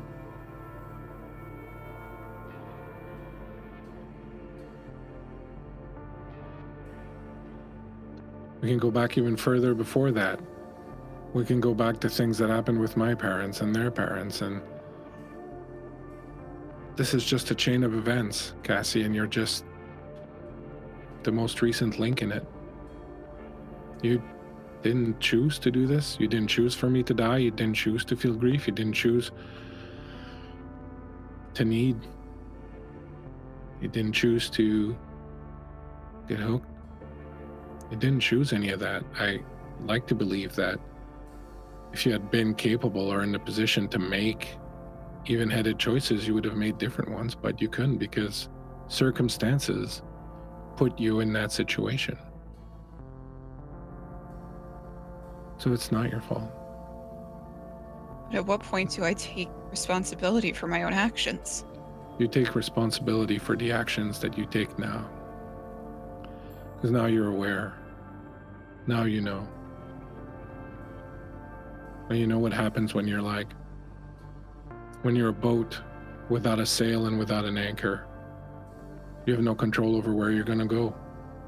You might go off to sea, you might crash into the docks, you might end up on a desert island. But once you know that, once you know how the sea currents work, once you know how the wind works, once you have the means and the knowledge to make yourself a sail and a rudder, some oars, all you have to do after that is pick a direction. And once you make that decision, then you become responsible. But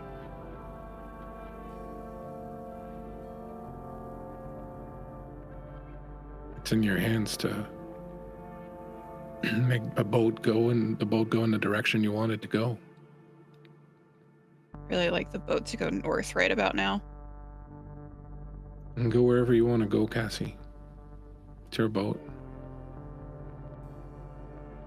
And I know what you're saying. When do I have to take responsibility for my actions? But in some ways, just saying it was my fault and not trying to change that, not trying to understand why that is, not trying to make that better, is giving up. It's just saying, yeah, well, what am I going to do? I'm an addict. Things are just going to keep happening. I wish things would stop happening. Well, the clothes don't pick themselves up off the floor, Cassie. At some point you have to be like, oh, I'm going to pick my clothes off the floor, and then I'm going to train myself not to put them on the floor. And it takes time, and it takes willingness. But if you decide that from now on you're not putting your clothes on the floor, you will still put them on the floor a few times when you forget or when you're tired or when you just don't care. But you start training yourself, you start minding yourself. You buy a chair, you put them on the chair. Eventually, you get out of the habit of just dropping them on the floor. And she leans over and she looks at Vincent and she says, and maybe you don't have to do it alone now.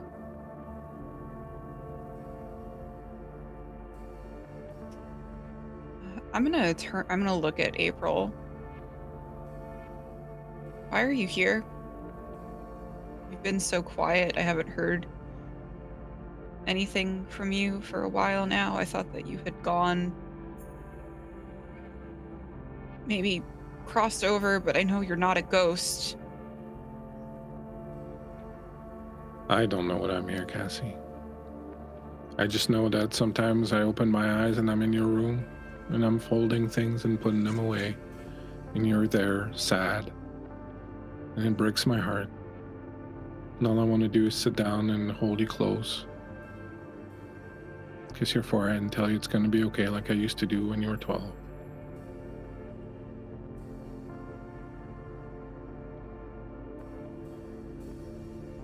I holding you here? Maybe. Do you want me to let go? I don't know. I kind of like being here for you.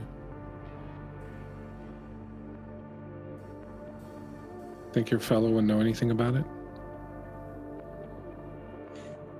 He does know a lot about a spooky shit, so probably. Can I meet him? Cassie's gonna turn and sort of gently shake Vincent's shoulder.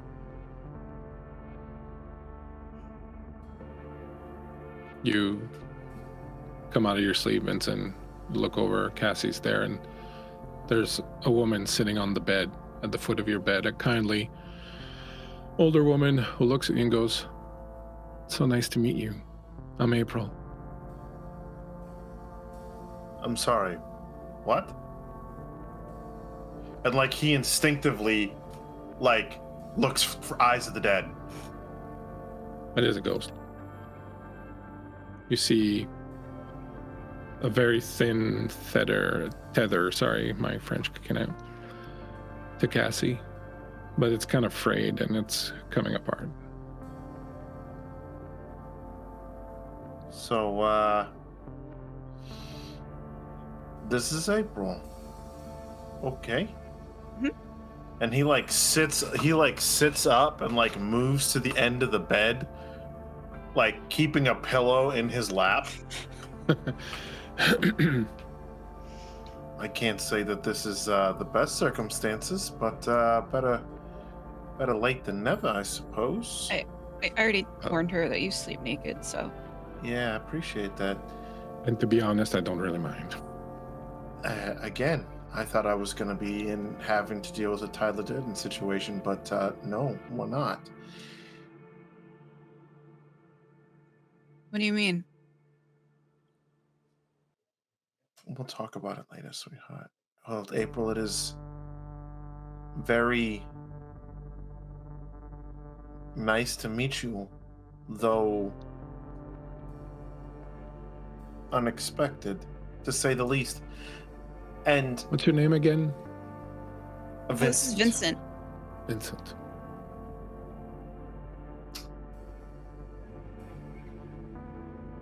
You really are hanging on by a thread. Been rough times. Where does the string lead to? Does it lead right to Cassie's heart? He reaches out and very gently touches it. The string? Yeah. Yeah, it feels very tenuous. And you get the feeling that it's temporary and new. And when you feel that, you look up, and in the mirror in the room, you see Sarah.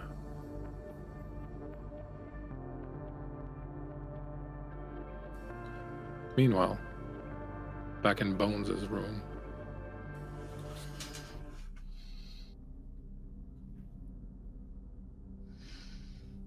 You acquired a new statue, I believe.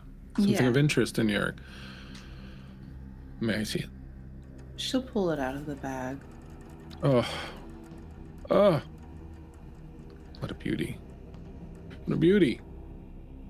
I was told that this causes chaos. It brings chaos. Not exactly.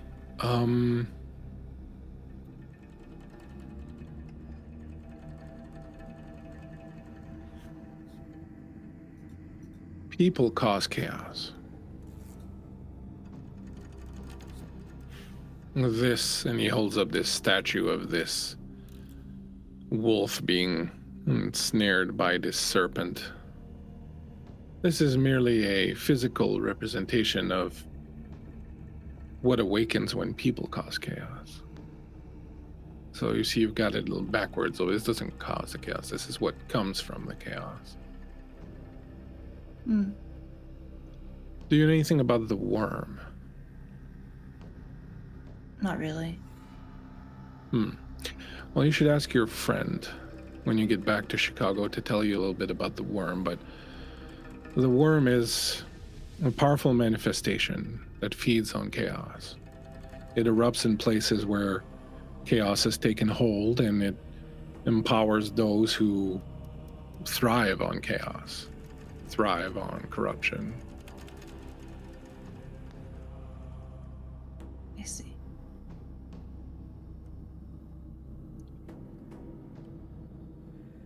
A little while back, some years ago, this sculpture was in a place called South Haven Correctional Facility in Gary, Indiana. There were a tribe of Garou there, or you might call them werewolves. They were touched by the worm. They worshipped it. They empowered it in that place. in time, things changed. Other people took notice and, well, things changed. But when we came into town, we found the place very amenable. My patron took it over. I believe it's now called South of Heaven Correctional Facility, and it's some sort of blood bank run by the Sabbat. All right. This is where this belongs. It should go back there.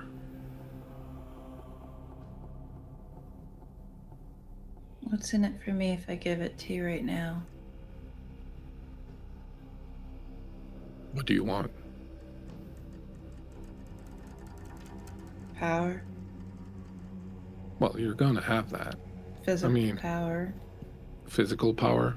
Mm-hmm. But do you want to be strong? You want to be fast? Yeah. Doesn't everybody?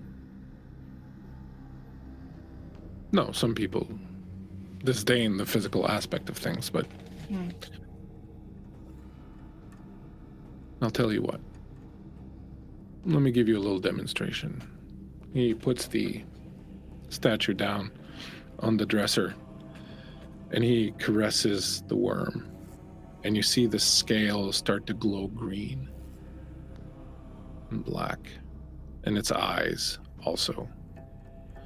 And it starts to shift and change. It doesn't look like a snake anymore so much as some kind of dragon-like thing almost, but without wings. It's got ridges and horns, and it looks deformed and corrupted and just vile and evil. Hey, Jeremy, Wanderer's Haven, thanks so much for the raid. By the way, Kentucky Fried Creature gave each of you a 9 move earlier. Beautiful. Thank you, Kentucky Fried Creature.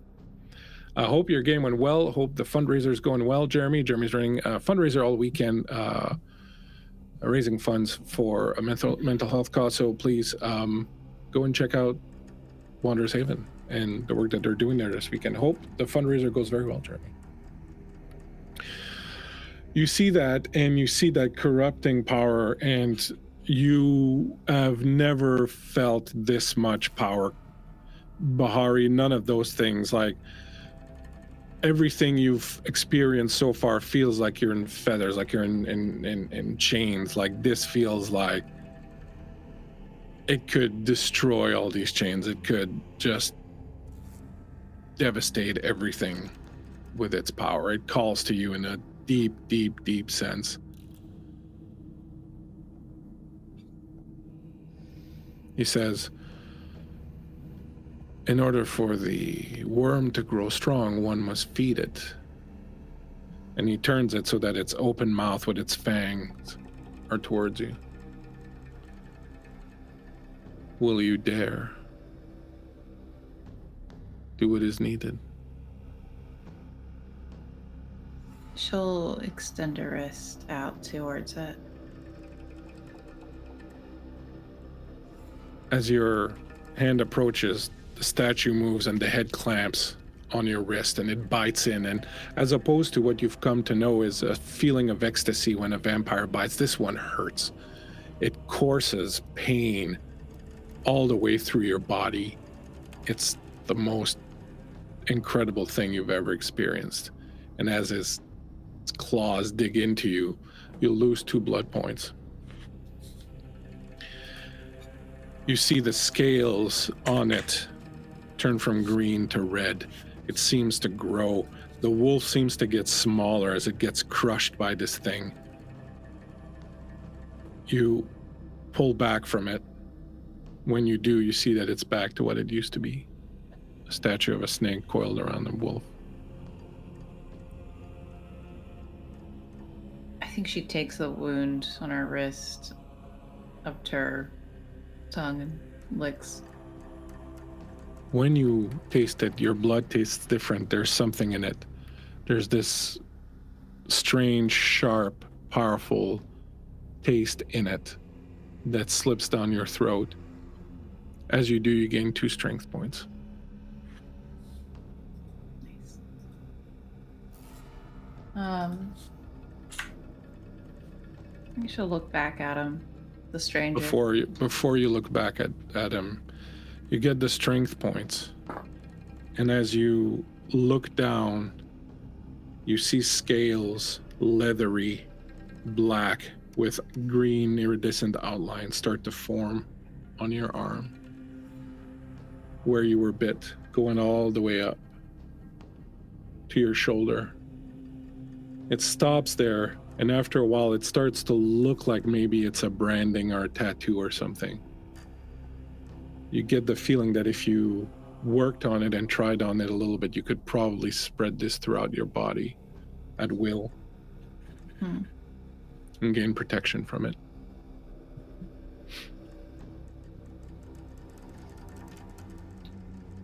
I think Helena looks at herself. She looks at the wound. She looks at the stranger.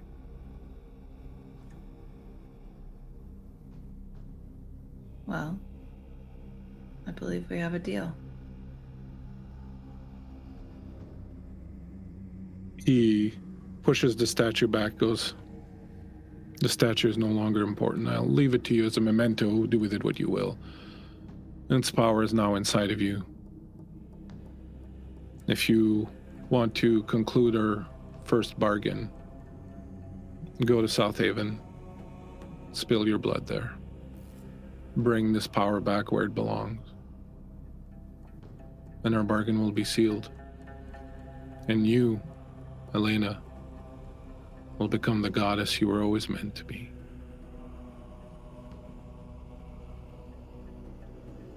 Excellent. Thank you very And much. when you are ready, sorry, go ahead. Oh, go ahead. I was going to say, and when you are ready, I will introduce you to my patron, who has no name.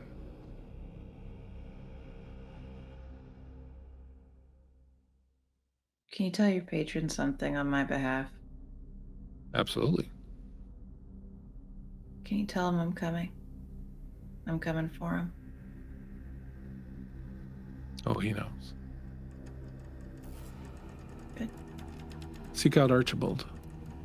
He can help you get better acquainted. And don't forget that little drought.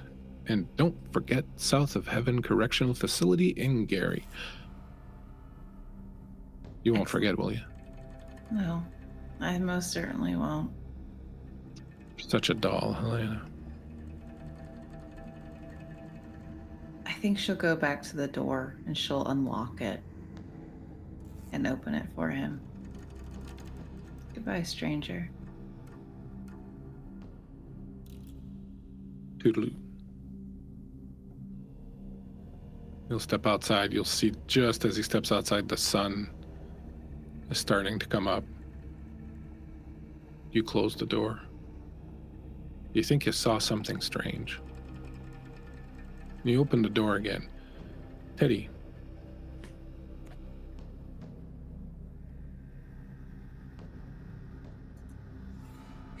You reel back as this piece of wood, or what looks like an arrow made of wood, thunks into your chest. Let's see if it hits your heart. Oh, It's not yeah. easy. That. There's that. I have to, the target is 9 to hit your heart.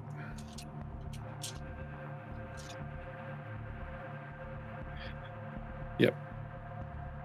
You feel it sink into your chest, and as it hits your heart, you immediately feel your muscles seize up.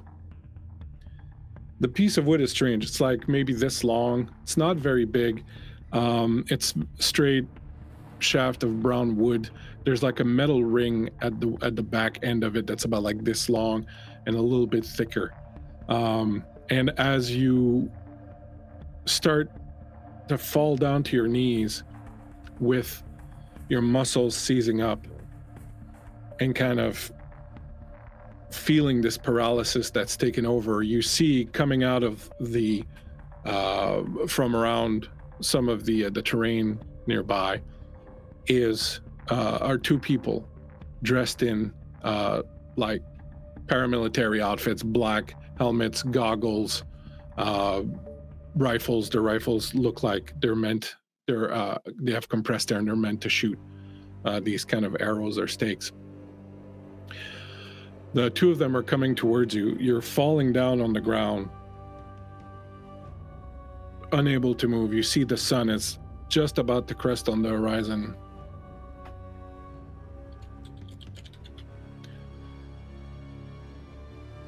You're laying down slowly. One of these men is coming up to you, and you hear his radio going.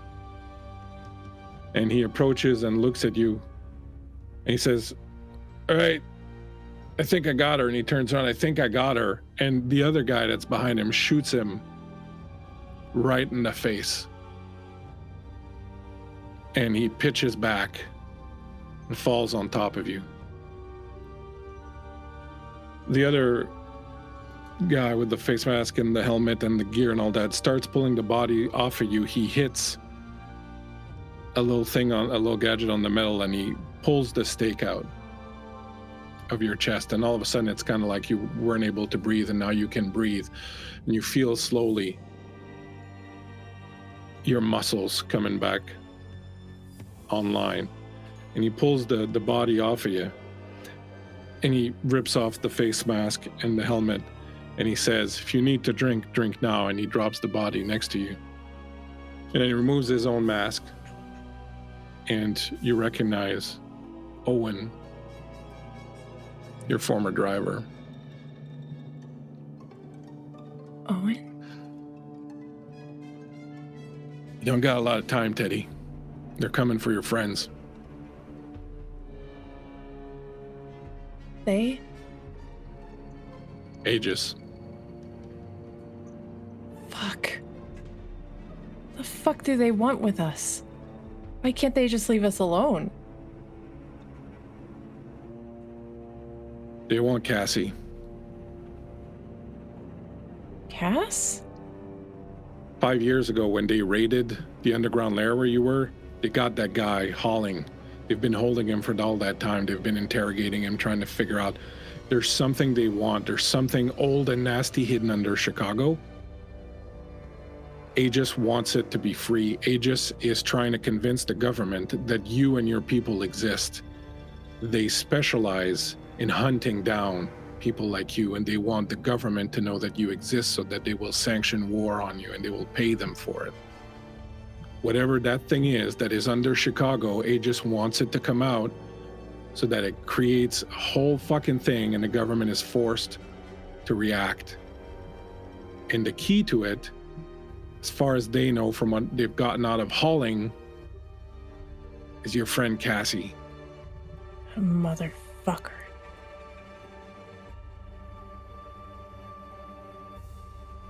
So drink up and get going, because you got 15 minutes of darkness.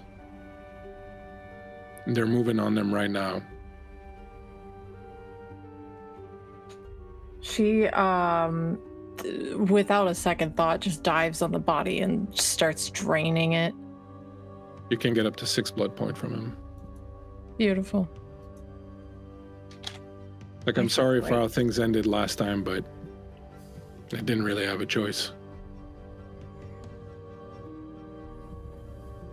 Thank you, Owen.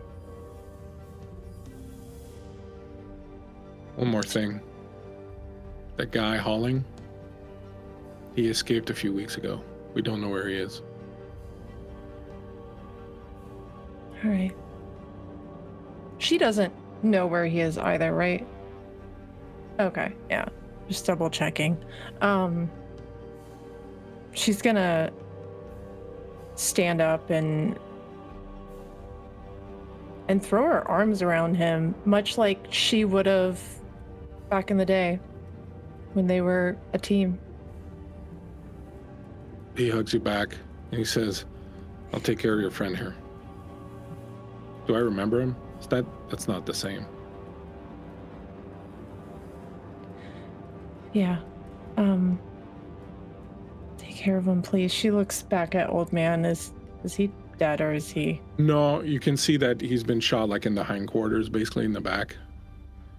I was like, I figured I'd aim a little badly. Yeah. Make sure he's okay. Don't let him die, all right? I won't. She stands on tippy toes and kisses his cheek. Get out of here. Yeah.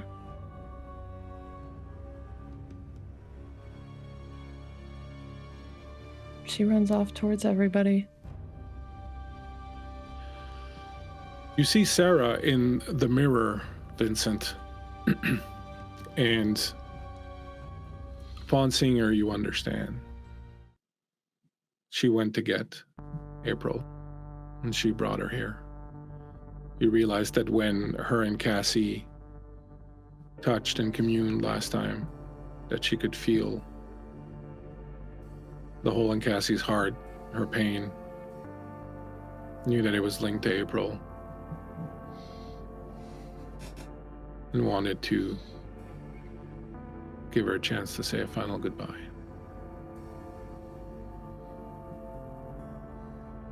Her hand comes up.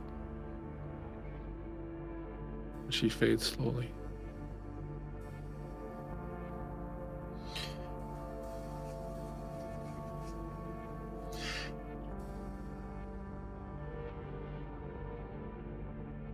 April, is there anything you want myself or Cassie to know?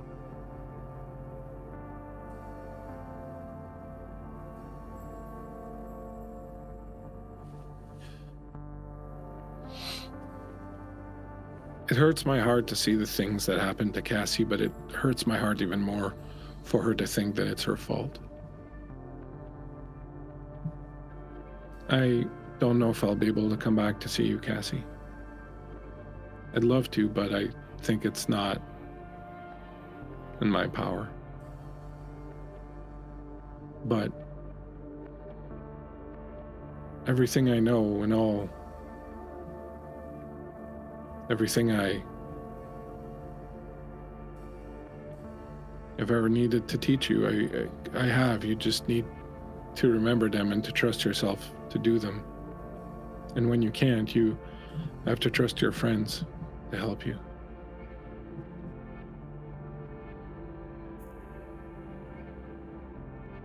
There's a lot of good in you. It's just hidden under layers of pain and grief. But if you can let go of some of that grief, Cassie, if you can cherish the memories of our time together, and like I am, be thankful for the time we did have, rather than be bitter about the time we didn't have.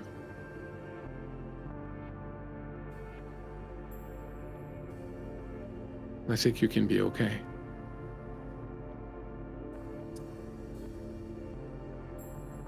I think Cassie is going to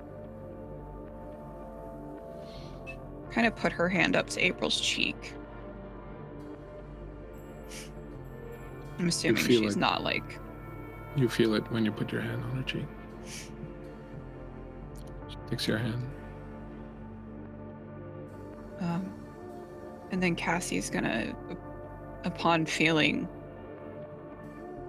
that she's solid, she's gonna hug April very tightly around the neck. She hugs you right back. You feel her warmth just infusing into you.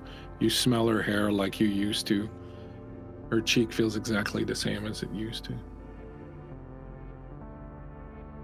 I think Cassie's gonna say, okay, this is me letting go. This is me letting go of the future that we didn't have and holding on to the memories of the past and cherishing them. This is me letting go now. And as you say that, you feel her becoming a little bit more immaterial. The last thing you feel from her is her hand on your cheek. And she stands up. She looks at Vincent. And she says, every day you're going to want to tell her you love her. But don't forget also to tell her that you see her. And to touch her. So that she knows that she's real. She's the most real thing I've ever known. Don't just say it. Show it to her every day.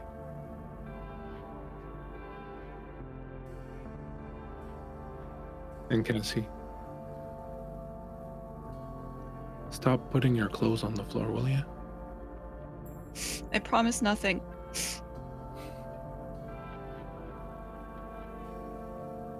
I love you, Cassie. I love you too, Mom. She looks at Vincent. Don't make me come back with the shotgun. I just might, to officiate.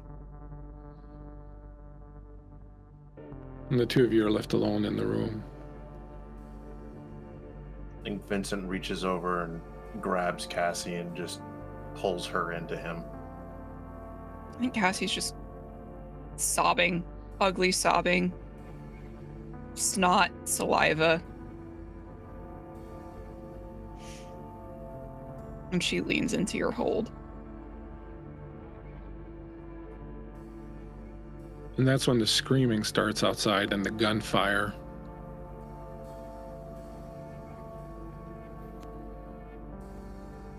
The fuck is that? What do you do? Vincent, wait here. And he bolts over to the window, freaking in nothing but his birthday suit, and is looking out the window to see what's going on. I'm gathering Vincent's clothes at this point. When you look outside the window, and Bones, you see the same thing as you reopen the door, not sure if what you saw was real. You see, moving towards the rooms where you are a bunch of armed men in armor, helmets, night vision goggles, moving in perfect groups. But you also see further behind, across the parking lot, where a second wave of men was coming. The gunfire's coming from there as they are being ripped apart by Teddy, who has just fallen into them and is ripping them to pieces. Everyone, go to Halbear and roll some initiative. I ask every time. Yeah, your wits plus your dexterity. Add that together and then roll a d10 and add that to that. Okay, thank you. I'm sorry. To reload the room, I think.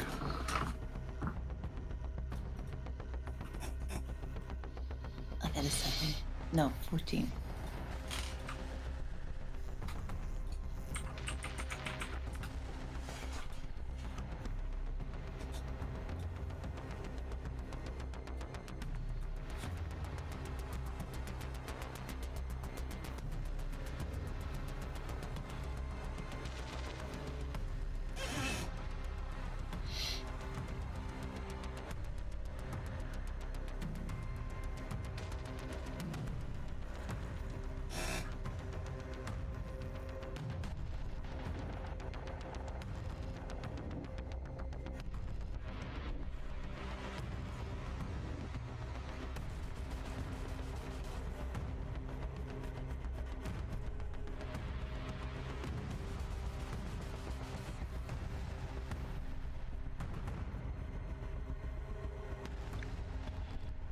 All right. Helena, you're here. Mm-hmm. You're in your room. The door is partially opened. Mm-hmm. Vincent and Cassie are in the room here. Vincent, you were looking out the window or the door?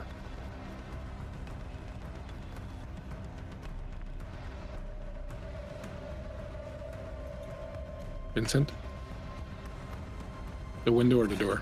The window, sorry. All right, so you're at the window checking out what's going on. There's a couple of these dudes already that are dead back here that Teddy has kind of molested savagely. And she is fighting a couple. There's a couple more, 3 more moving down here. This is Lee's room. There's another guy coming up there. All right. What is everyone's initiative.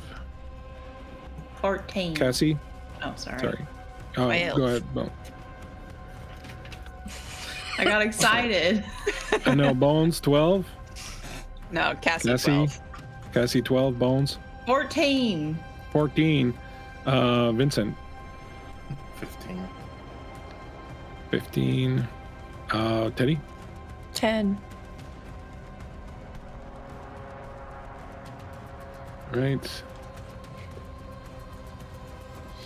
Lee goes at 12. The bad guy. Oh, All of the bad guys go last. Yeah, that. Mm-hmm. That's how that No. works, yes. Yep. I actually read the books Yeah, and it said so. it's under combat and advanced systems. Yeah. I'll direct your attention to the in the spreadsheet. There's the tab with the rules that you can look at if you need to, but I don't know how to read that, so anyway. No worry. It's okay. We'll do your math also for you. Don't worry. Thank God. Somebody's gotta.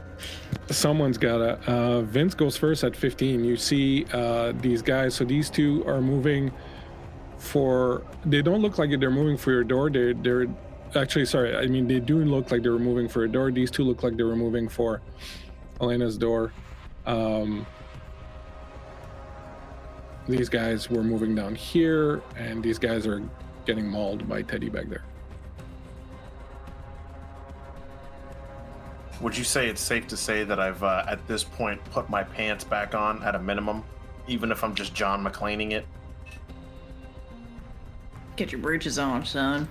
You're John McClane. You're putting them on as you're looking outside and seeing what's going on. Yeah. All right. Question: the addition to my character sheet. Am I allowed to use that now? You sure can. Cool. Sweet. So, I'm going to use Whispers to the Soul.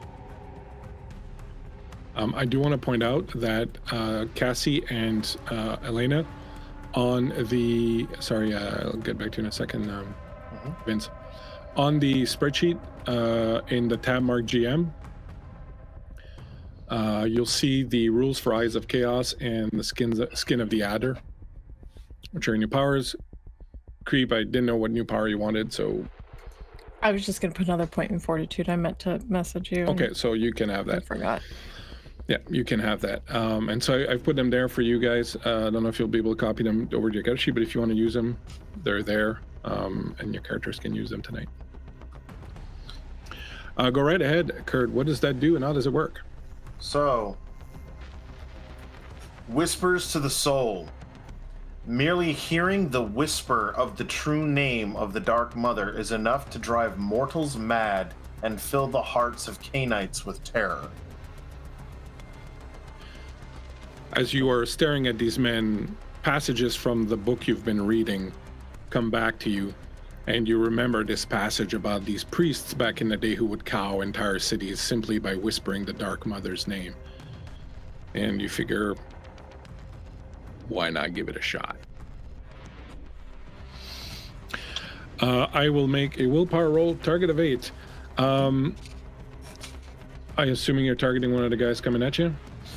Yes. The intent is to hopefully cause him to kind of go a little kooky for Cocoa Puffs.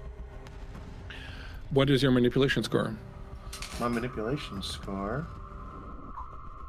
Scrolling up. 4. Okay. You notice that the one that you were targeting seems to be affected as all of a sudden he seems to like and kind of take a step back and look around, and he's trying to take his headphones off, like maybe something's coming from his headphones, and his comm unit, and he's taking it off, and he seems really kind of confused and afflicted by this. Cassie, you heard Vincent whisper something, and it felt strange and dark and kind of upsetting, but you're not sure exactly what it was. You didn't quite catch it, but he whispered some words out, and it's apparently having some effect on someone outside.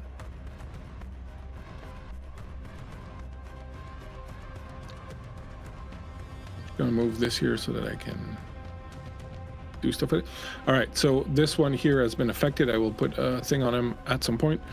Bones at 14. Do you want to do anything else? You want to move or something, Vincent? I think the only other thing that Vincent's doing is he's going to go for his gun. Not a problem. You will go for your gun. It's a comfort item more than anything. Bones at 14. What do you do? I'm assuming that while Teddy's ripping through these guys, are they shooting at her? They're shooting kind of everywhere because she's moving okay. really fast and kind of into them. So like, Yeah. it's a total like Wolverine, Wolvie, Berserk style kind of thing. Like she's Okay. in them and they're like shooting everywhere and shooting in the air and kind of. So it's kind of chaos back there. But some of the guys that are a bit further away from her are turning around and realizing what's going on and are bringing up their Okay. weapons. All right. She's gonna step out. Are these guys below me? Yeah. I love that answer. Thank you so much for answering it that way. No problem. It's the map. Okay. What am I going to do? It's the map. Right. I have a question for you then. If I use Skin of the Adder, can I still attack in this round? Does it say it's an action? It doesn't necessarily say it's an action specifically, but I use a blood point and a Yep, willpower. no, you're fine. You go right ahead. Spend 1 blood point and 1 willpower point, and Okay. you can use it. I will go ahead and do that then. As your entire body now becomes covered with these scales, and as opposed to the ones earlier that kind of looked like a branding or a tattoo, now they really look like scales, like you're wearing this leathery mantle of scales on you, but it's very flexible and it feels very comfortable. And my maw unhinges effectively.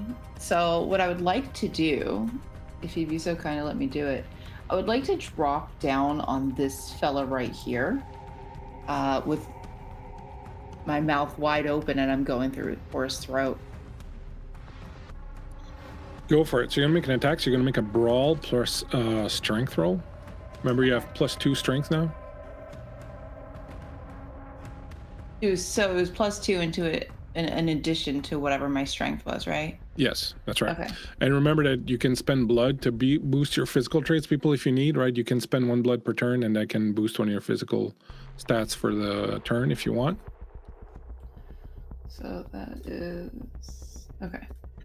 And I'm just saying, if anyone wants to know what happened in Gary at that prison with the statue back in the day, you should tune in June or July, sorry, for Big Boy's werewolf game was going to be on our channel.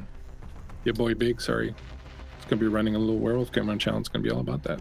Oh, what's my target? Your target is 6. Okay, I've got 1, 2, 4 successes. 4 successes. You drop on them. You get the surprise because they were not expecting this at all. You drop on one of them. You wrap your legs around him and you sink your teeth right into his throat and you bite in. And the first thing you realize is that he's wearing some kind of armor. Underneath his armor, there's some kind of thin mesh suit. As soon as you bite it, imagine, I'm gonna ruin a bunch of people right now, but imagine biting into foil, aluminum foil. That's horrid. I did that once. That's literally what happens to your character right now. Just right. Like you bite on this and your teeth kind of slide on it and you get that feeling all the way down your spine. Horrid. But do I still do damage for dropping on him? Yeah, I'll say you do a couple of bruising damage to him. Okay. And he crumples down and you're kind of on top of him. I don't know if I need to wait until my next turn to do this, but I want to pin him down. Yeah, that would be... That's fine. Next turn. Yeah. So just a reminder, you can do more than one action on your turn, but you have to split your dice between all of them. Okay. I'm not worried about it right this second. But I am going to call out to those who are not actively being attacked by Teddy and who are starting to turn around to attack her. I'm going to kind of shout out, I wouldn't fucking do that if I were you. I wouldn't do that if I were you. And that's my turn. 13, they get to go. So the one that's under you is just kind of struggling with you, Helena. The other one is going to come up and just level his gun and take a shot at you. Don't. I'd prefer if you didn't. Well, you don't have much of a choice, although my roll is pretty horrible. Can I use So- a night move to make you fail? No, but you can use it to remove one of its successes. No, it's fine. Okay. So go ahead and Soak, do you have any fortitude? Well, it's funny you asked that because I have another question about Skin of the Adder. It makes you, it lowers your Soak rolls. Yeah. I don't have fortitude, but what did it say? Vampire may use stamina to soak aggravated damage from claws and fangs, Yes. but not from fire, yeah. But this is not aggravated damage, so you're fine anyways. Okay. All right. No, I don't have any fortitude. All right, so just roll your soak roll. Your soak roll is going to be your stamina, Okay. and your target is 5 because of your Skin of the Adder. I'm gonna use one of my night moves to negate the one that I rolled, but I got an 8 as well in that grouping, so it was 1 success. Okay. You're gonna take 1 damage, not aggravated. No. Ouch. At 12, Cassie. Oh, sorry, no, I got a whole bunch of bad guys still. So he's I gonna only like. wanted to do one of them. That was fine. No, it's okay. So he's gonna be like, "What the hell?" This guy's gonna start moving towards here. Also, these guys are gonna move over here. Teddy, a couple of them are gonna attack you. So the first one, actually, that's gonna miss. What the hell? And then the second one. All right, ooh, that's gonna hit. All right, you can go ahead and make a soak roll. You can roll a number of dice equal to your stamina and your fortitude.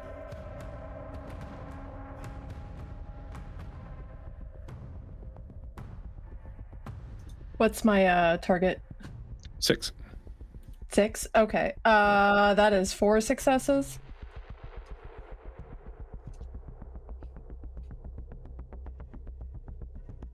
Four successes. Mm-hmm. That's a good. You're going to take no damage from that. Excellent. And then it will be Cassie at 12 along with Lee. What would you like My to do, turn? Cassie? Yep, your turn. I'm gonna move out here. And the guy next to the one that Vincent had frightened, I want to use the haunting on. Okay.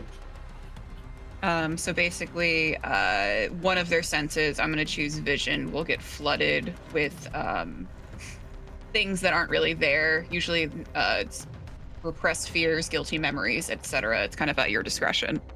But I have to roll for that.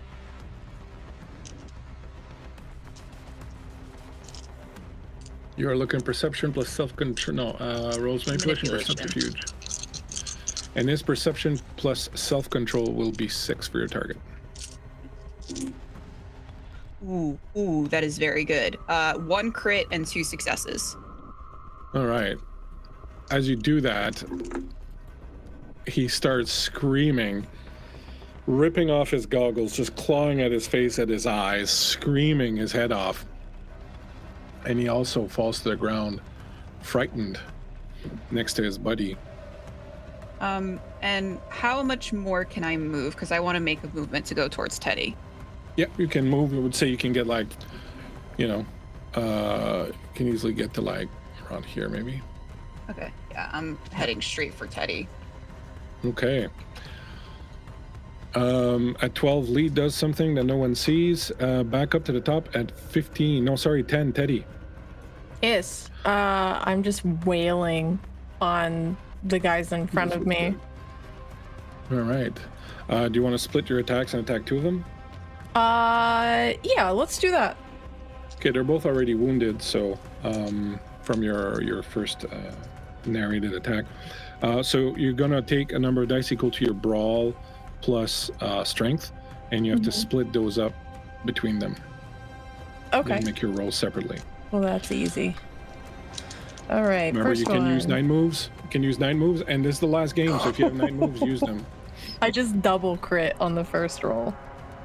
So that's 4. All right. And the other one? what's my target? It's 6 also. Oh, it's 6 also. Okay, yeah, then that's 4. All right. And the second one is 1 crit.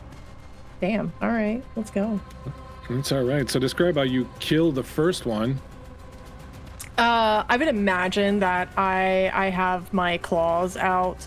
Yeah. And the first one I just grab. They're wearing helmets, you said? Yeah. Yeah, I grab him by the helmet, and my pinkies are like shredding underneath as I'm doing this and literally yanking his head from his body. And then the other one, did I get both of them or just the one? You hit both of them. The second one you wounded. Okay, cool. Yeah, I yank his head off his body. It's a lot of twisting and shredding. Blood spreads all over, splashing the other guy next to him. The second guy you injure thoroughly. And then we're back up to the top at 15 with Vince. You see Cassie go running out of the room. At that, Vince burns the blood to utilize potence. He is going to run out here to one of the scared dudes, grab them, and quite literally hurl their ass at essentially strength 6 at I don't know how to highlight. How do I circle this? The little teardrop pointer underneath teardrop. the angle ruler. Around this dude right here. All right, so give me a roll with your add your potence and your strength, and roll that, and give me a target of 6. Okay, so I gotta roll a lot of dice for this. Hang on. I'm also gonna spend a night move to get one automatic success, but we're gonna. Excellent. Ho! Okay, so you said target number of 6. Yeah. That is 4 criticals and 1 success. Holy moly! So you grab this guy, you fling him over there. He crashes into that guy. Both of them go stumbling to the ground. One of them doesn't move.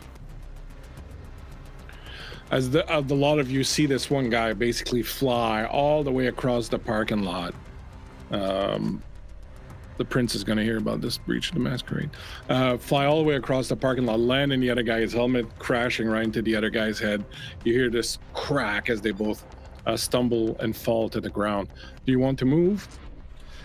He's going to follow up behind Cassie, and I think in that moment of him pitching, right, I hope that there's just the briefest of seconds where, like, Vincent catches Teddy's eye, and he gives a slight wink as this dude is getting thrown across the parking lot. No problem. All right. You run up behind Cassie. At 14, Bones, you are on top of one of them who's kind of fighting with you. The other one's right next to you, pointing his gun at you. What do you do? Are they wearing cups? Sorry? Are they wearing cups? I said what I said. No, I wasn't sure if you had said cups or... I don't know. Anyways, it wasn't clear to me. Are they wearing cups? I'm going to assume that they are. Unfortunate. I was going to grab his dick and twist it.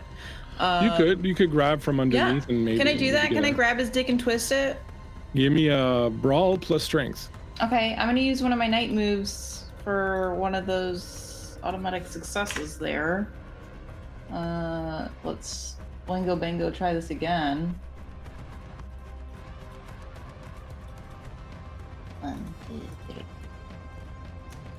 Ooh. What's my target?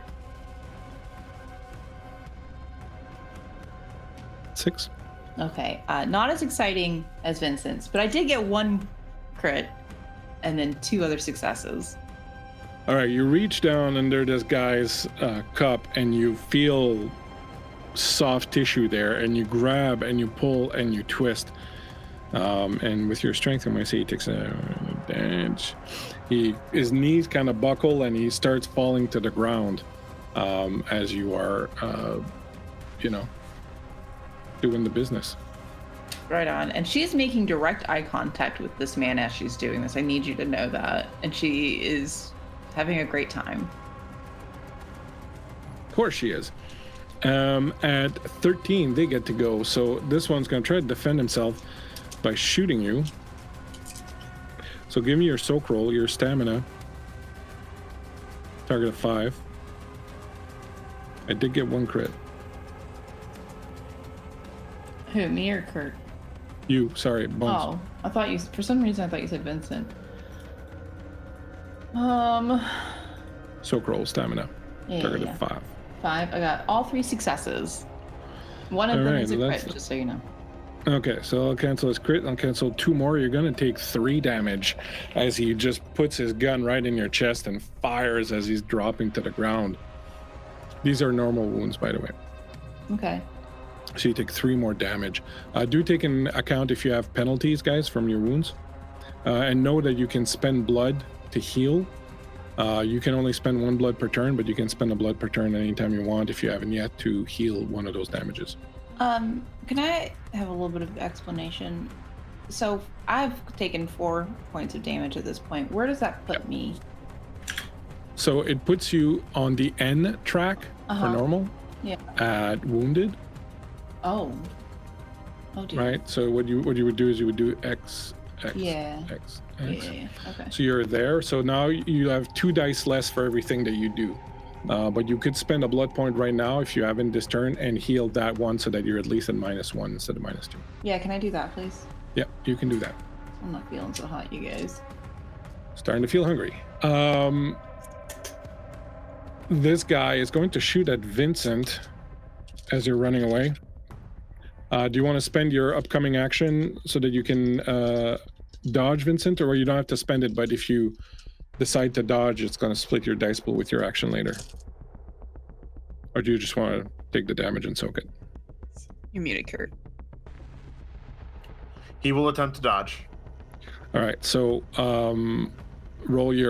take your dodge and your dexterity, and that's the amount of dice you have to do anything you want this turn. So split some for your dodging and then keep some for whatever you want to do after. Even if what I would do afterward doesn't require those. That's right, because dice. you take the pool that's got the least number of dice in it. And you split that when you're doing different types of actions. All right. Can I just spend a couple of night moves since I have so many of them? Yeah, I'm down with that. Totally use them. Yeah, I will spend 3 night moves for 3 automatic successes.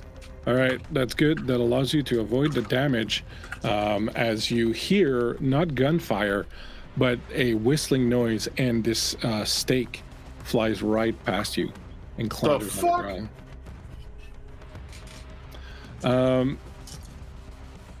These guys will move here, bust down this door, move in. This guy will see you guys running there. He's going to target Cassie. Cassie, do you want to spend your action dodging also, or do you want to keep your dice, or what do you want to do? I'll dodge. I don't want to get shot and or get a stake in my chest, so. That's probably a good idea. So you can use your dodge plus dexterity. If you want to keep some dice to do an action later, you can. But if you want to use all of it, you can also, and you can use some night moves. Your target is 6. I will tell you, I rolled 1 crit. I'm gonna use. How many night moves can I use? I mean, as far as I'm concerned, I want you to burn all your night moves since this is the last game. So if you want to burn them all now, I'm gonna you can. use 3 night moves. All right. And That's I got pretty 2 excellent. successes. All right, cool. So you too feel a stake that was definitely going for your heart, Cassie, because I had the 10 and 2 9s. go right by you. Just at the last second, you kind of stop running, and it just whizzes by in front of you. Teddy, the one in front of you is wounded, but he's going to try, anyways, to fight you. He pulls a knife and stabs at you. Good luck, little buddy. Do you wish to dodge, or We're are you just gonna soaking. take it? Okay. So go ahead and roll your fortitude plus stamina. Target is 6. That is 3 successes. All right, you take 1 damage as this knife goes to dig into you, and your skin just resists it, but it kind of bounces off, but it still manages to cut into you a little bit, and you'll take 1 normal damage. Go ahead after that, Cass. I don't like that I just got shot at. I see Teddy basically ripping apart these guys. Yeah. And I'm going to hard cut right and go towards this guy.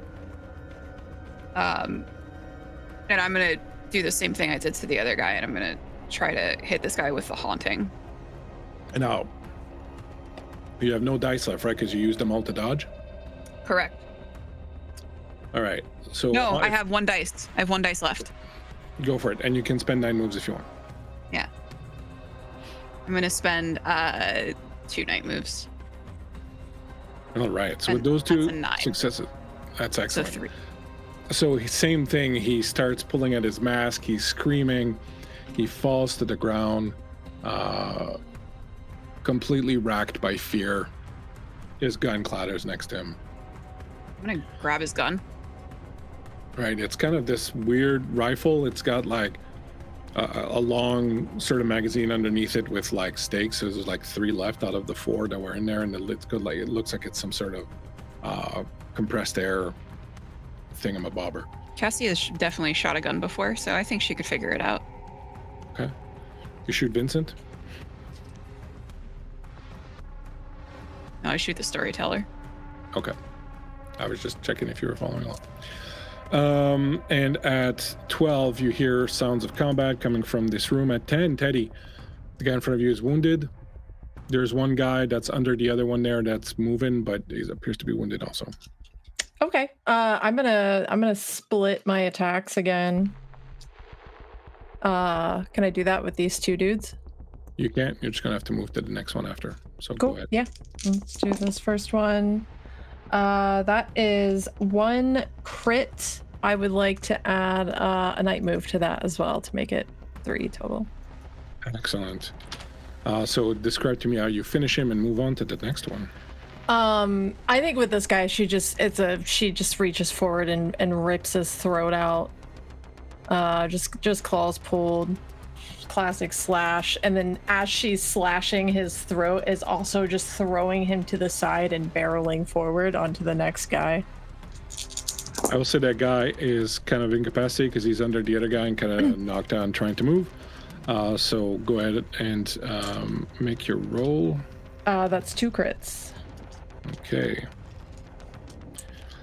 Dice are And my how do you friends kill tonight. this one? How do you kill this one? I think this one, since he's on the ground, she kind of like, as she shoves the dude and she lunges forward and lands on all 4s and just bites directly into him and starts draining him. All right. You land on top of him, start drinking to your heart's content. As you do so, you realize that as you're draining him, he has reached inside his vest and he pulls out something you've seen before, a little silver tube. And you remember Son of a when, bitch. yeah, Can I use can I heal as well on this turn? you can spend 1 blood to heal you. Can I spend 2 because of my generational? Oh, jump? well, if your generation allows you to spend 2, yeah. Yeah. It should be written on your sheet if you can spend 2. I think it's possible. Yeah. All right. So Yeah. you can spend 2. Yeah. Cool. I'm gonna go ahead and do that.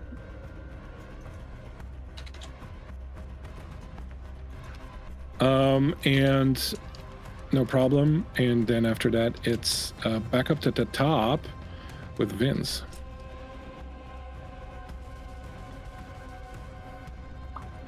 Vincent is seeing that Cassie has everything rather well in hand. He is going to bolt. Select grabber. He is going to bolt down to this guy and then quite literally rip his armor open because, well, Teddy had the right idea. And then he's going to sink his teeth into this dude. And because he's Giovanni, his bite does double lethal damage as his body goes into shock. As you start tearing into him, blood flooding into your mouth, tearing him apart. Excellent. At 14 bones.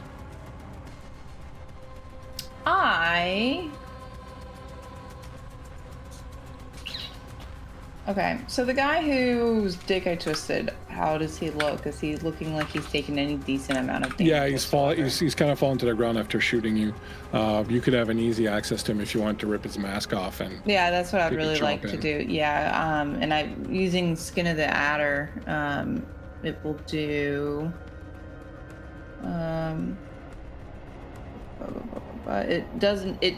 it inflicts an extra die of damage.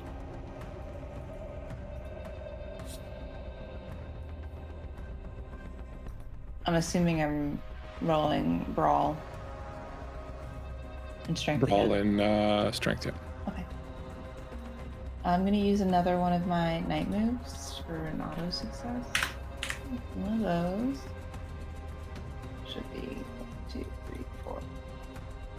And what's my target? 6?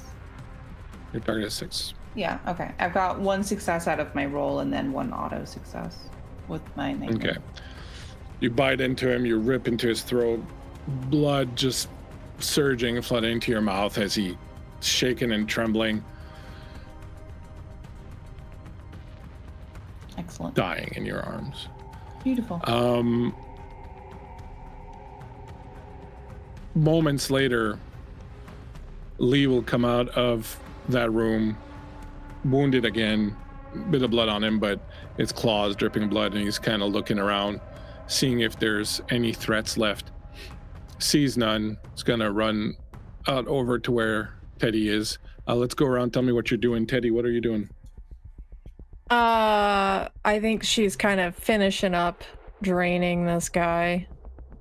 Gorging. And as you do, his hand goes lax around this thing and you realize it's not detonating.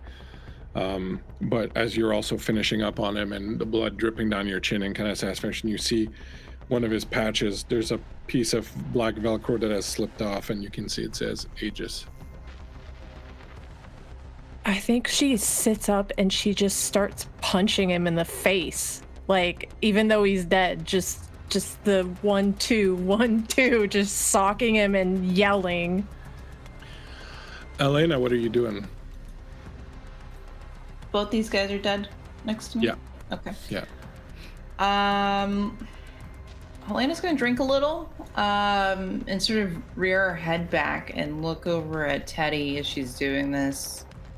And then back to Cass and Vincent, and she's kind of taking stock of everybody.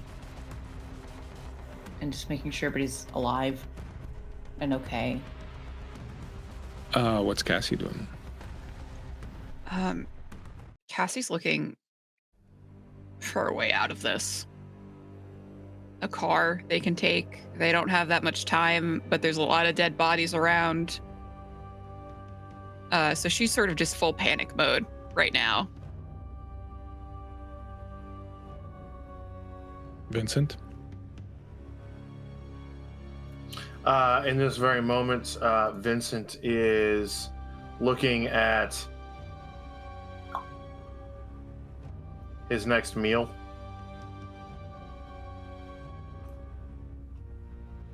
And Going over there. Yep, he will jump over there. Only he's full now because he just drained the shit out of this guy. So he's going to quite literally and I just looked it up, apparently with 6 strength, you can pick up and hurl a car. He's going to put his fist through this guy's dome piece. There ain't a scrap of Kevlar on the planet that'll stop that. As all this excessive violence is going on and Cassie is feeling a little bit out of sorts, and Helena's kind of thinking this is pretty neat. And Lee is approaching and like his eyes wide at what Teddy's doing. Teddy, you are punching and punching and punching and punching this guy, and his face is just turned to a bloody pulp, and you can tell that Lee's telling you, Teddy, stop. It's enough. He's dead. And then his voice fades in the background, and coming from deep inside of you somewhere, you hear another voice, you hear something else, you hear this.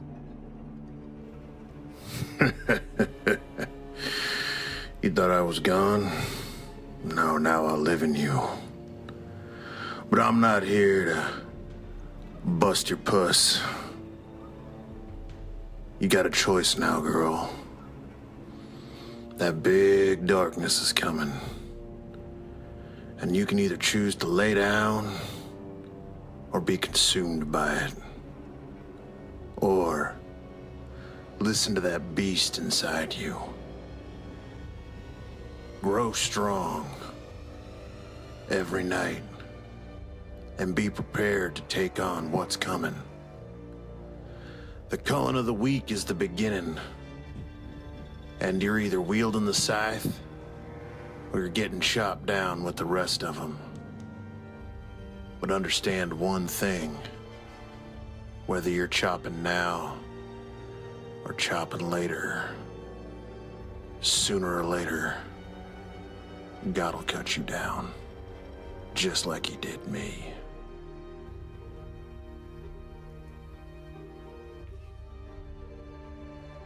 I think Teddy's gonna stand up and she's gonna look around at all the bodies. She notices a soda machine. She's gonna go over to it and give it a hard kick. The soda rolls out. Well, I'll be goddamn, this shit kicker heaven.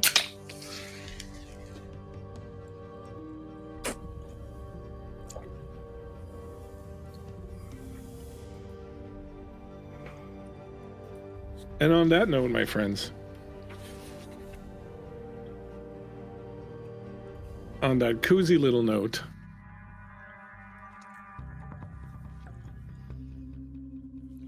we will end this second season on a very hopeful note, a very wonderful, warm, cozy note of lights.